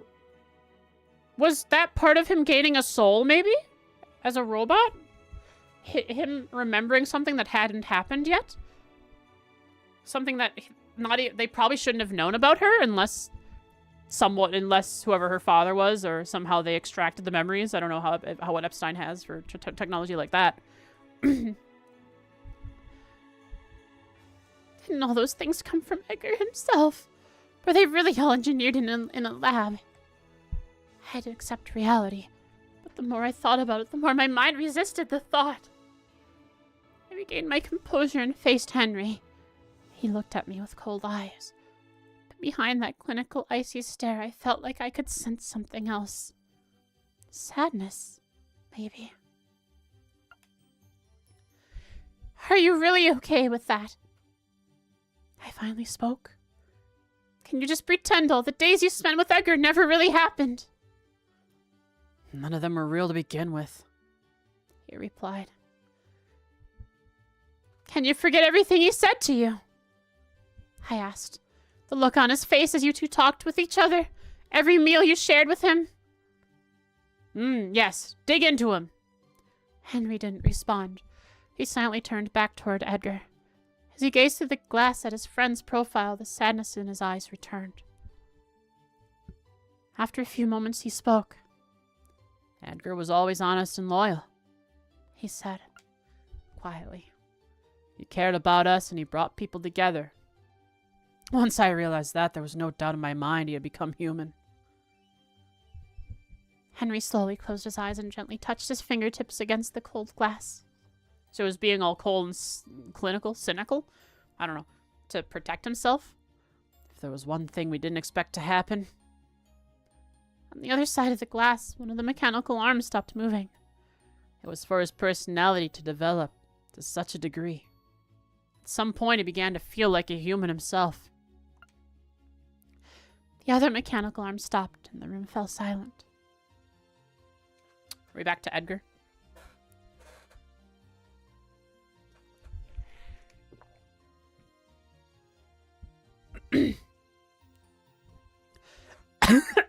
Pardon me, sorry.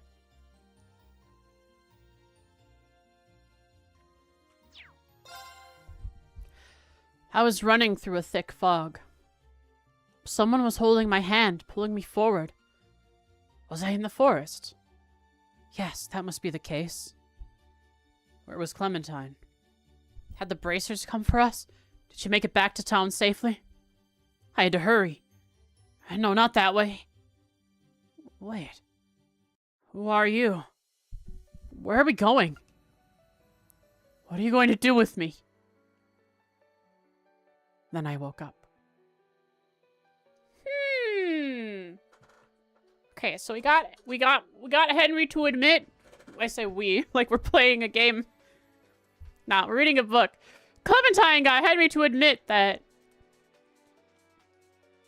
he does feel friendship towards good Edgar, the artificial intelligence, because he developed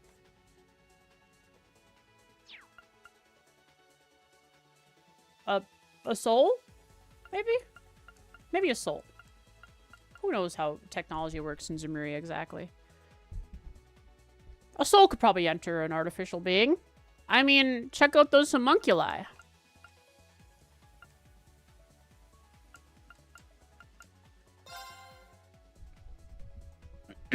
Chapter 9. A Sleepless Dream. I awoke to find myself lying on a workbench. Hey, you're finally awake, I heard someone say. I turned my head to see Henry enter the room. I tried to sit up, but my movements were sluggish. That's weird. I said. I'm having difficulty moving. Well, you did just come out of a major surgery, Henry said. Back of your head was injured pretty bad. I reached back and touched the spot above the nape of my neck. I felt sutures there. That was where the core of me was. The core of me. All right, now we're seeing specific robot, cyborg, artificial intelligence speak thoughts. The part that made me Edgar. Interesting. I mean, of course it's orbital powered, and for an artificial intelligence, it must have to be a very powerful orbital signature, or sepith or septium signature. So I guess monsters would be attracted to it. That's why they targeted specifically the back of the neck, maybe? What about Clementine? I asked. Is she okay? Just a few scratches, Henry told me. She's fine. Good. I breathed a sigh of relief. So the bracers made it in time. Henry nodded with a soft smirk. I want to see her, I told him. Is it safe for me to move? I didn't wait for a response, however. By the time the words had left my mouth, I had already gotten down off the workbench and begun walking toward the door. I told her, Henry said quietly. About you. The words stopped me in my tracks. She came here to see you after she couldn't find you at the hospital, he said. She was really letting the receptionist have it. And? I asked. I took her to see you while you were being repaired, he said, averting his gaze. She said she understood and then left. Tell me she knew there was something off about you. Is Henry testing Edgar? Yeah, probably. I started laughing. What? Said Henry, taken aback by my reaction. You're a terrible liar, Henry, I said. We both know she'd never say something like that. Henry looked to the floor and let out a little sigh. I'm sure she was shocked, though, I continued. I imagine it would be a lot to take in. I sat back down on the workbench. You're pretty calm about all this, Henry said. One of the benefits of being a machine, I guess. I guess. As he said this, I saw a hint of pain and sadness in his eyes. Why didn't you take me back to the dorm after I was fixed? I asked. Why did you try to stop me from seeing Clementine? And why are you acting so strangely right now? I can't understand.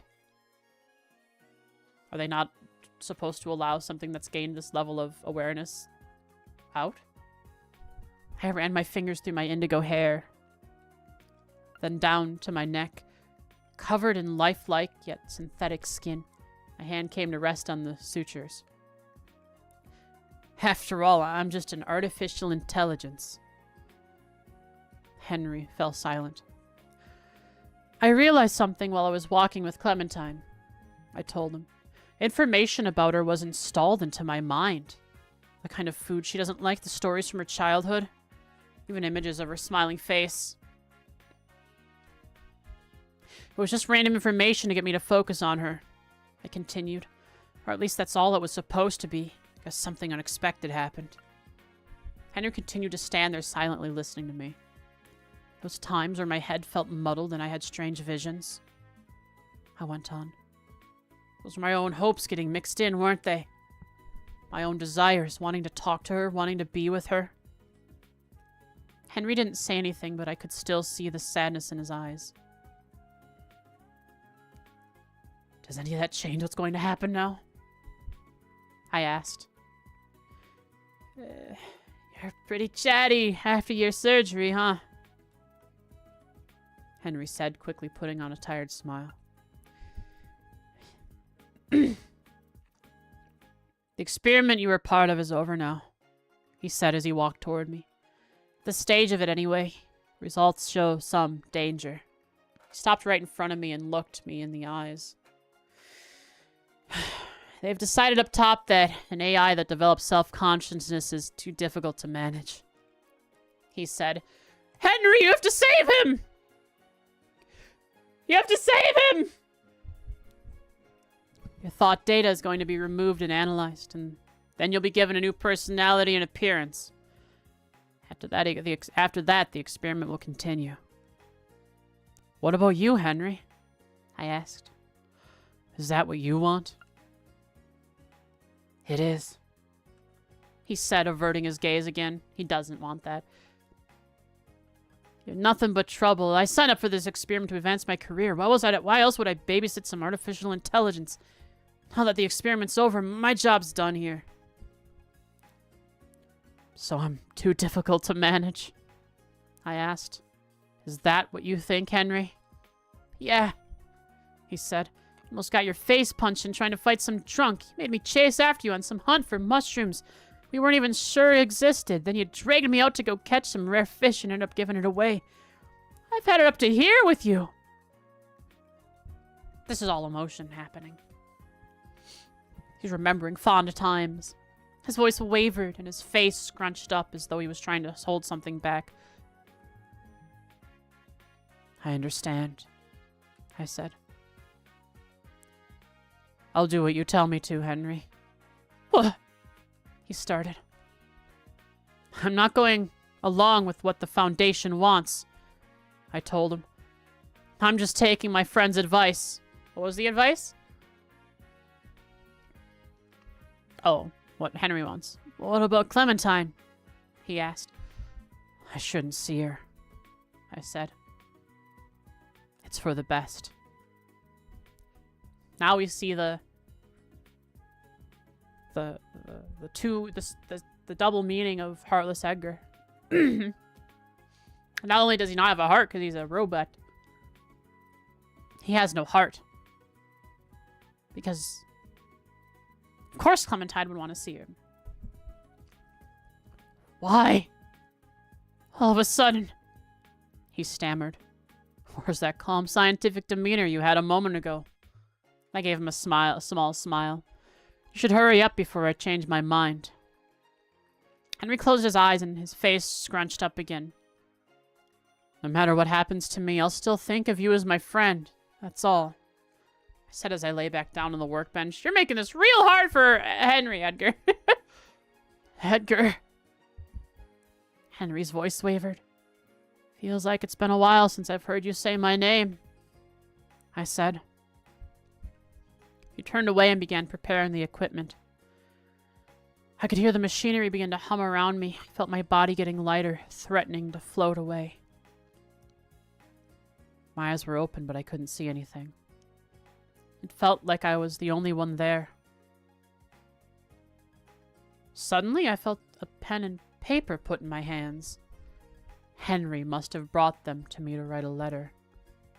I had no idea where to start, though. There was so much I wanted to say, but I didn't know where to begin. My hand holding the pen started shaking. Dang. Nervousness. The only lines that made it onto the paper were worthless scribbles. I needed to thank her. I needed to tell her I was sorry. And also...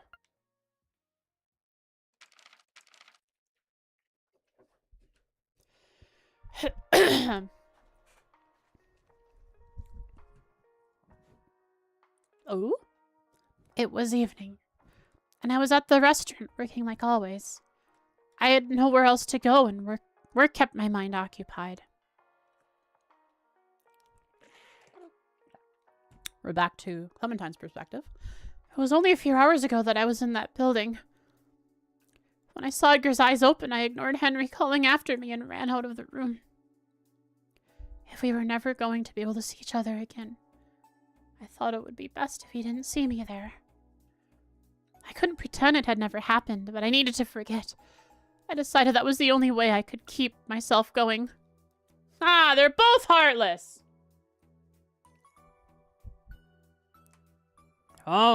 Excuse me, miss? A voice from behind me shook me out of my thoughts.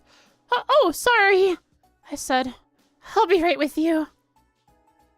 I quickly wiped the tears from my eyes and turned around. A middle-aged man was standing at the entrance to the restaurant.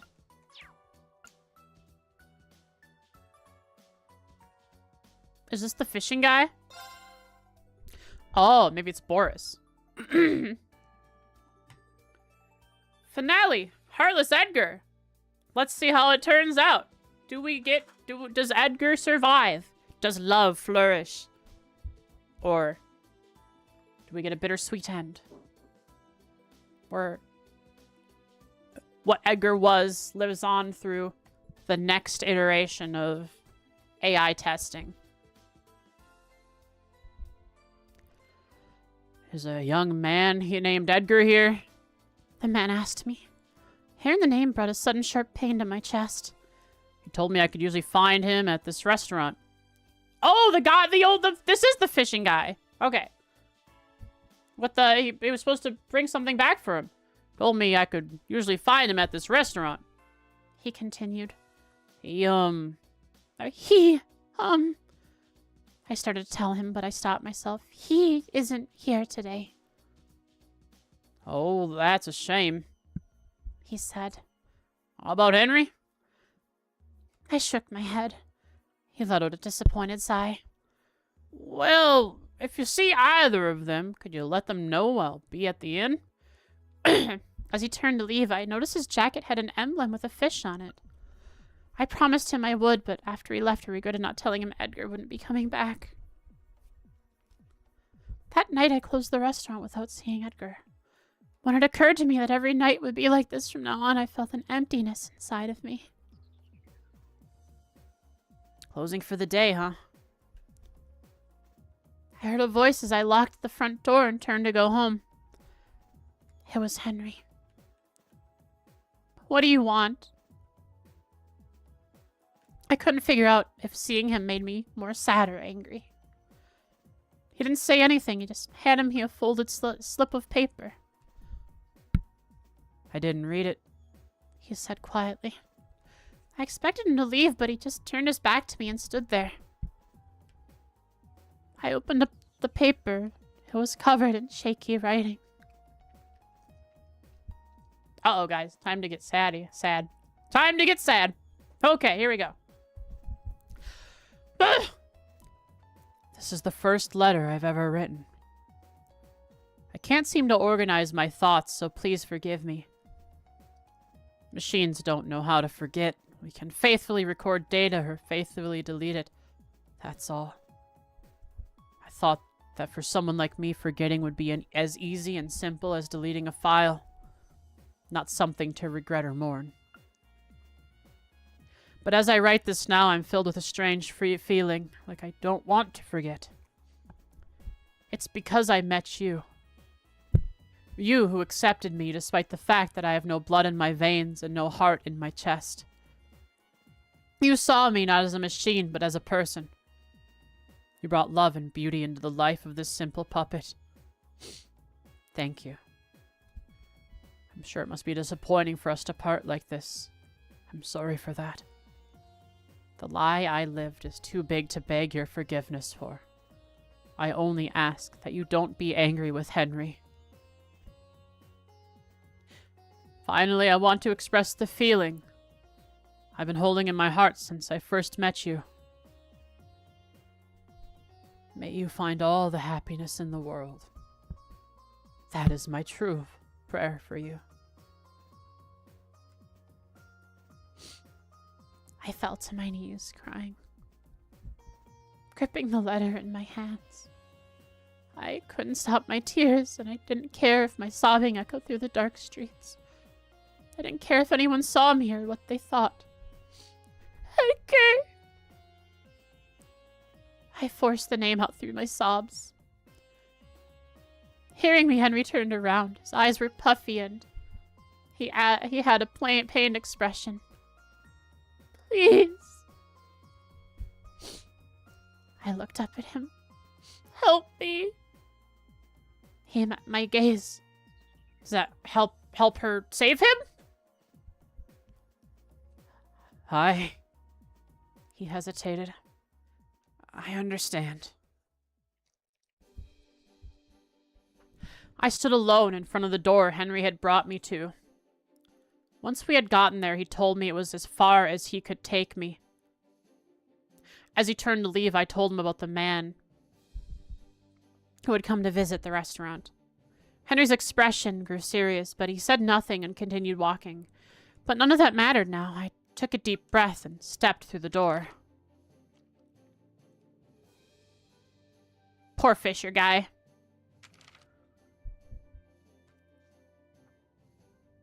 Who are you? The room was filled with researchers in white lab coats. They were huddled around a workbench. Lying on top the workbench was Edgar. How did you get in here? Told one of the researchers. This is a restricted area! Undeterred, I walked forward. Give me Edgar, I told them. Several of them looked at each other and chuckled. Oh, you're that girl who was here the other day. Know that all of Edgar's data has already been extracted for analysis, said another. The Edgar you knew doesn't exist anymore. His feelings were real, I said, my voice cracking. No, said a researcher. That's not possible, because artificial intelligences are not human. They're simply tools, compilations of technology and techniques. Are tools the only thing you care about? I asked. The only things you can see? What are you talking about? Said the researcher. Did you even try to see the bonds he created? I pointed to Edgar. The circle of people he brought together. I feel the same way, said a voice from behind me. Oh, the fishing guy. I feel the same way, said a voice from behind me. The man who had visited the restaurant earlier entered the room. Maybe Boris will show up too. He and I still have things to discuss, he said. I need to thank him for helping me. Another civilian? Exclaimed one of the researchers. What is security doing? It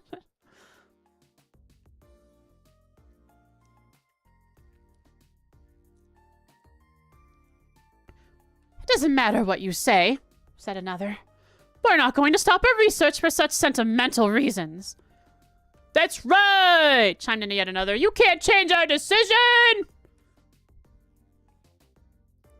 Well, if sentimental arguments won't work, we'll just have to go through more official channels, won't we?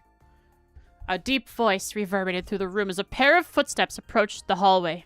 From the hallway. The Bracer Guild has received an official request from the Fisherman's Guild for the return of Edgar. Ooh, Edgar made friends! The man held out his Bracer badge. It seems we made it just in time. The woman with him let out a sigh of relief. Yeah, didn't think we'd be able to be helping him out again so soon. It was Boris and Bella. Upon hearing Boris's words, the researchers' expressions changed. Now do you see just how many people care about Edgar? I stepped forward. I'm begging you. Please give him back to us. Looking at our reinforcements, they started to shrink back. But think of the risks, one stammered. If an artificial development, an intelligence develops its own will, it can no longer be controlled. It already has its own will. Yes, another said. If we can't control him, there's no telling what he might do. Someone else may even take him and use him for malicious purposes. There are many researchers with many varying voices, guys, okay? But I started. Even in the face of all our support, they still refuse to return him to us. We refuse to give up too, however. In the middle of our standoff, a familiar voice broke the silence. Is this Edgar or is this Henry? Then let me make a suggestion. Henry. Probably. After what felt like a long time, I slowly opened my bleary eyes. My mind felt hazy and my body was sluggish. I lay there, staring at the ceiling of my dorm room for a bit, before turning to the side. There, I saw Clementine sitting next to my bed. Her eyes were full of tears, but she was smiling more brightly than I'd ever seen her. I found out what happened. Thanks to everyone, my personality was re-uploaded back into my body. I was allowed to keep living as Edgar, so long as I didn't leave town. Clementine had agreed to stay with me and would be confined to the town as well. She said that didn't matter. However, as long as we could be together. But the morning after all that, I'll never forget the words you said to me. The ones I'd always wanted to hear you say. Good morning, Edgar. The end. Wow! This was a good story, guys. It was happy. I assume when they say dorms, they mean the Epstein Foundation has dorms. So if we ever if we ever go to Le Mans and have a section where we visit the Epstein Foundation, there will be dorms there with people who are live-in researchers, basically. This is a pretty good one. I like this one. It's a happy ending. And this is a happy ending for AI. not like the real world where people are becoming reliant on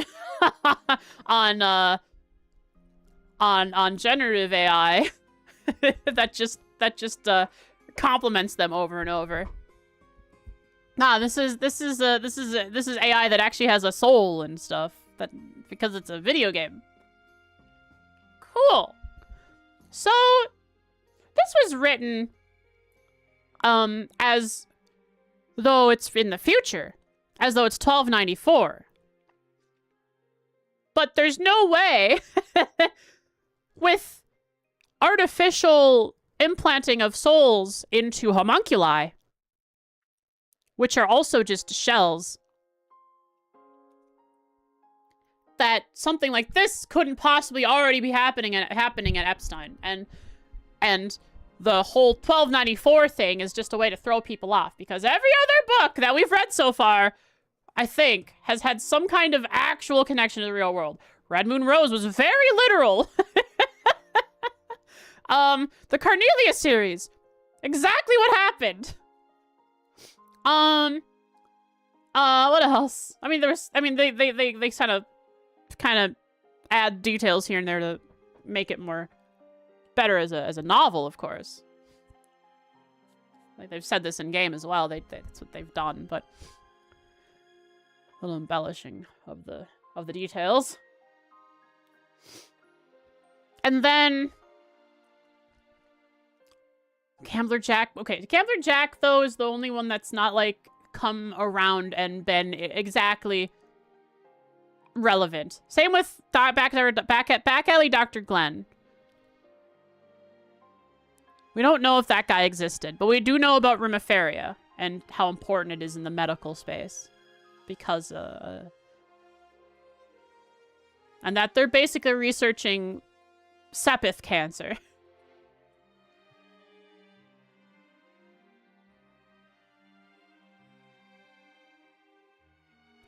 Do we know about Rumiferia? Nah, it's a fake place. Doesn't exist. Have we ever been there? No.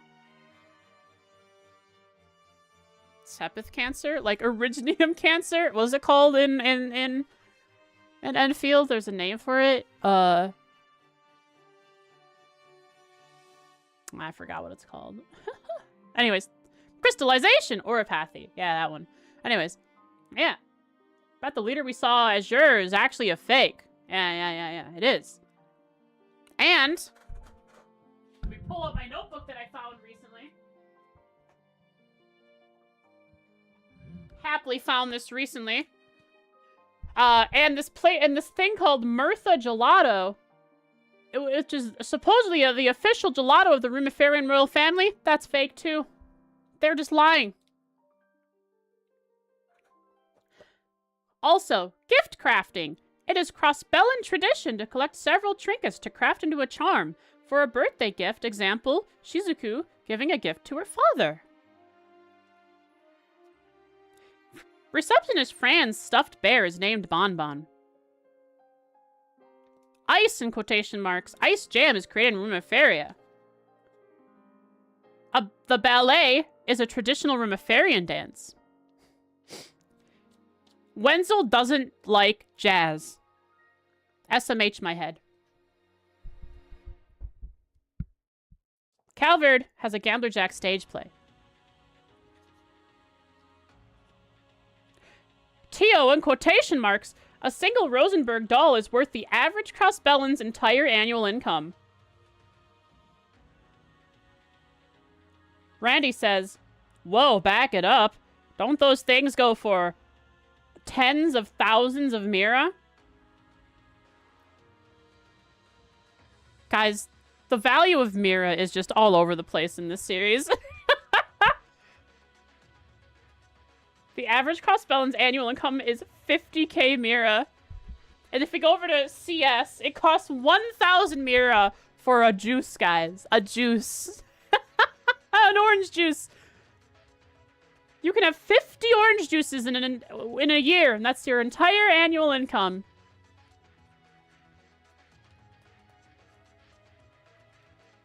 It's premium juice, I guess. What else did I write in here?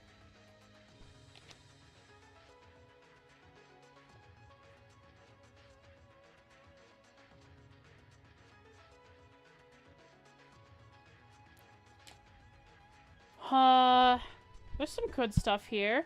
Oh, Estelle has favorite ice creams. Caramel Crunch, Strawberry Cheesecake, and Rum Raisin.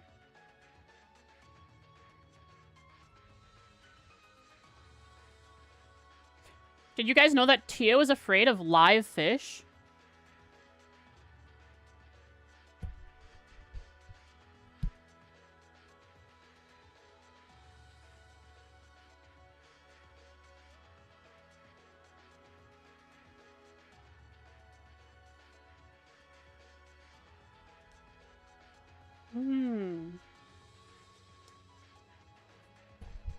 baker, the jeweler in the Times department store was an art dealer in Erebonia. Which is likely why he knew so much about Phantom Thief B.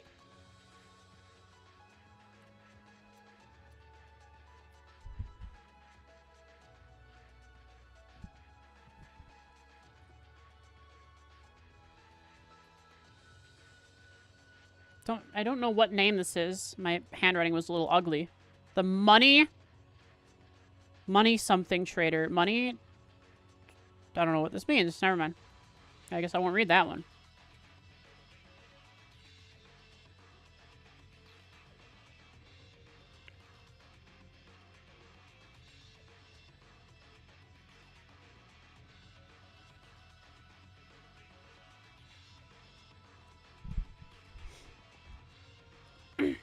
Oh, favorites for food. Ilya's favorite for his ice cream is sherbet. Or favorite, what is it called? I guess sherbet? Plie? Ice cream? Risha? Sherbet? Oh, Arkansas Bros. Eugene's is ice cream. Theodore's is I don't know what I wrote. Money trader? My road money trader.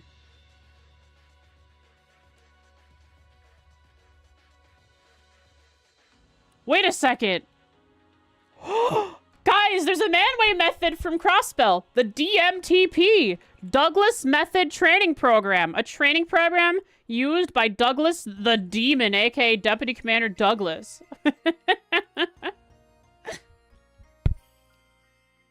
Oh, this is just fun to go over. I don't know why I have this stuff. Bracer Lynn is one of Jean's Taito school predecessors. Oh. I just simply wrote 10 mirror coin here. Why is that interesting? Why is that an useless fact? Because we really didn't know what the denominations were of coins, of money in Mira. And now we knew that there were 10 mirror coins. We also know there's a 50 mirror coin from CS1. And, yeah.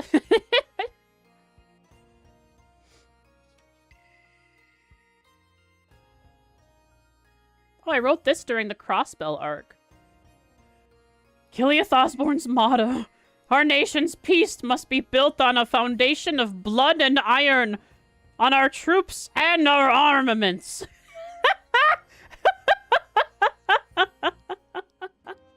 Oh. How fun is that? Inspiring. Crossbell's national colors are blue and white.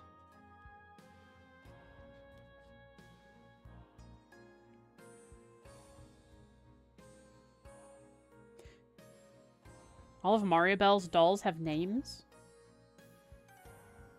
I'm not going to name them.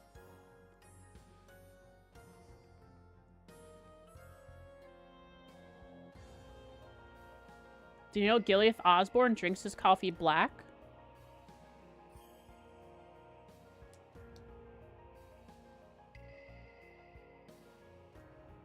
In the Central East of the continent, there's a place called Whitehaven, which is a white sand beach. That's an interesting one I didn't remember. Maybe we'll see that eventually. Sorry, I love going through all these weird things I used to write. I just wrote everything that seemed interesting. I've, like, kind of fallen off on that. I should be writing the random interesting things.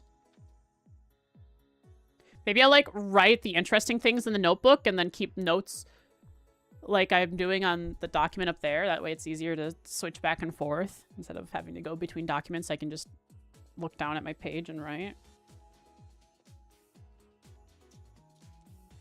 Oh, wow. I learned this way back when, during Crossbell, that Bereahard in the Eastern Empire produces high-quality furs from their mink population. We learned that so long ago.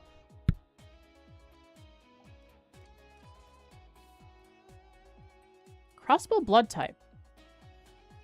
You don't need to worry about random interesting things for CS4. I mean, I'll write them down when I see them anyways. But I'm sure every time I run across some random thing, You're gonna have to tell me about it, Jen. Crossbow blood types, guys. Lloyd is type O.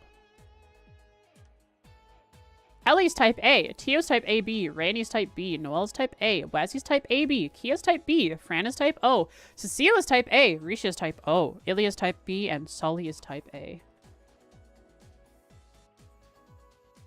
That was during the fortune teller stuff with Luciola. Not Luciola, sorry. Mishy has a second favorite thing. I don't know what the first favorite thing is, but the second favorite thing is melons.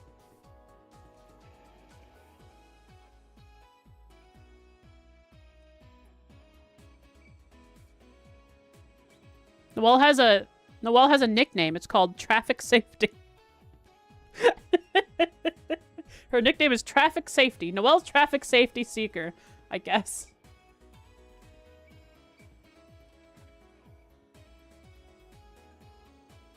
I have this written down. Revolt Company. Ellie has an antique music box from them. An Ereboni instrument manufacturer. I'm almost at the end of this list here. Lloyd had a biker friend in Calvert. Okay. Calvert has Orbital Car Racing? That's well before we read Gambler Jack 2.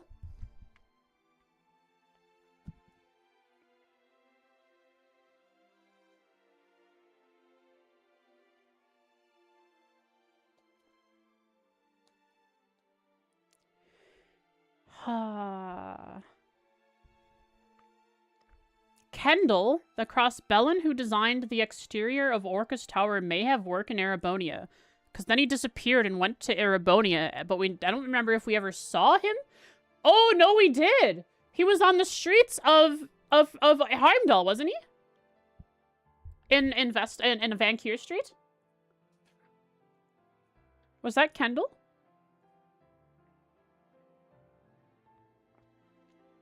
Can't quite remember. Kendall. He's the Crossbellin who designed the exterior of Orcus Tower. And, yeah. St. Ursula Medical College keeps a container full of dolls for warding off evil spirits. Kendall. Yeah, like that. Orbital engines can be shorted out.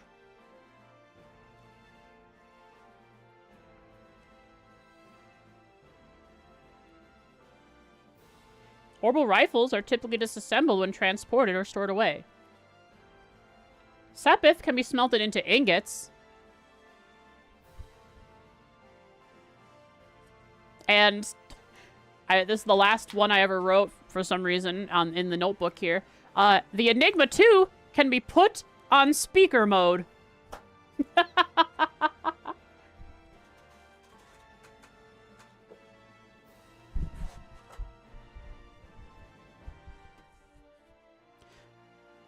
Pearson, Zero, interesting. I don't know why I decided to go down that rabbit hole. That was fun.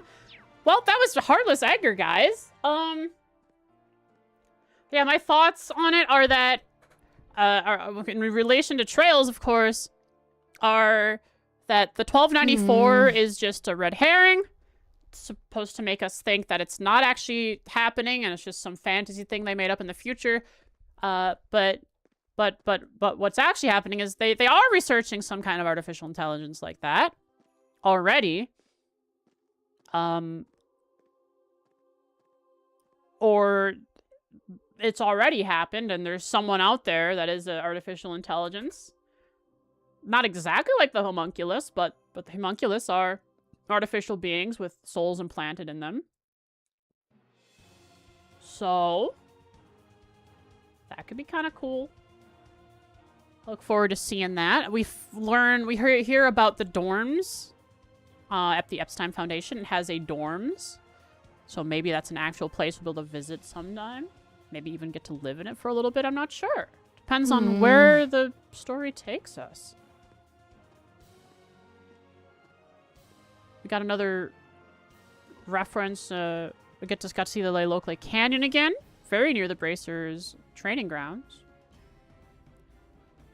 in the book at least, the Bracers are a lot more of a, like a police force in Lemon, being that's their home turf, and they clearly have a lot more leeway and are probably more connected to the government of Lemon.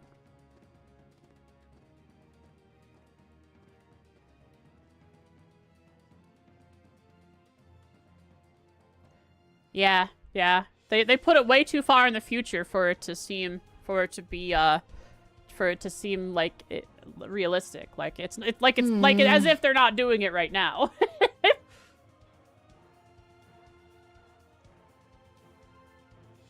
Huh. Oh, yeah. Now we went from no computers to computers and cell phones and internet within like what, 5 years of game? Right? Is that what's happening about, let's say about 5 years, and we have all this stuff now? Now we have TVs. Well, we have monitors. We have screens that transmit video signal, but it's not like a household thing where you can just watch TV. We have computers that can display video, but there's nothing like live TV other than specifically what's needed in the moment for like the government broadcasting what they want. That's the most we've had so far. Radio, I guess, but radio's old news by this point. Want to listen to the new acoustics? Nah, I got that can be a next time thing. This is the Heartless Edgar stream.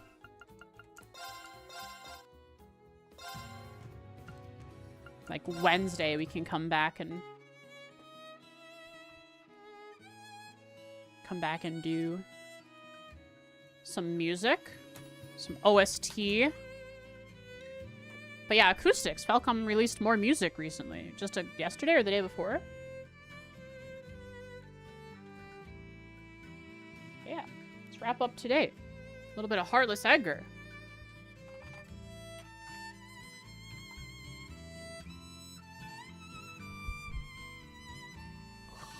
Cap and CD. Someone's playing CS1. Day 1. They're good. I look forward to it. Wednesday we'll go through that music. CS3. Oh, that's me, isn't it? Okay, let's see what's going on in CS1 today. Cap and CD. Gonna raid Cap and CD. Day 1 of Cold Steel 1 is exciting.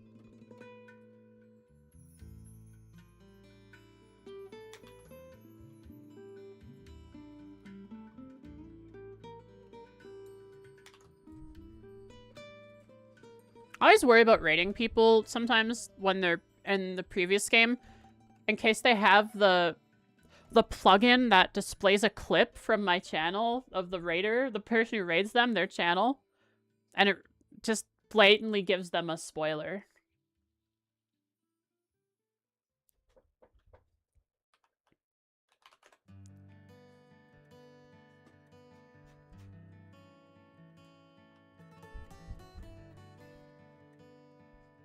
There was a dude who we raided as like Azure, and it played the Thomas clip. Yeah, luckily there was like no context around the Thomas clip.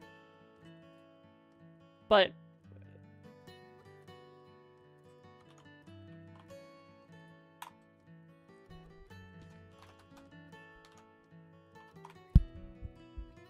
anyways, thanks for watching today, folks. Thanks for sticking around for the weekend, and hope you had a good week watching. I hope you have a good rest of your weekend. Enjoy. If you have snow, stay safe. Like I have like 20 inches of snow right now. We're snowed in, basically. It's a blizzard, actually, with the wind as well. Stay safe, stay warm. See you Wednesday for adding more music to our chill playlist for stream from the CS3. As well as the new Falcom acoustics that they released just a few days ago. Hope to see you then. Mwah. Bye. Bye.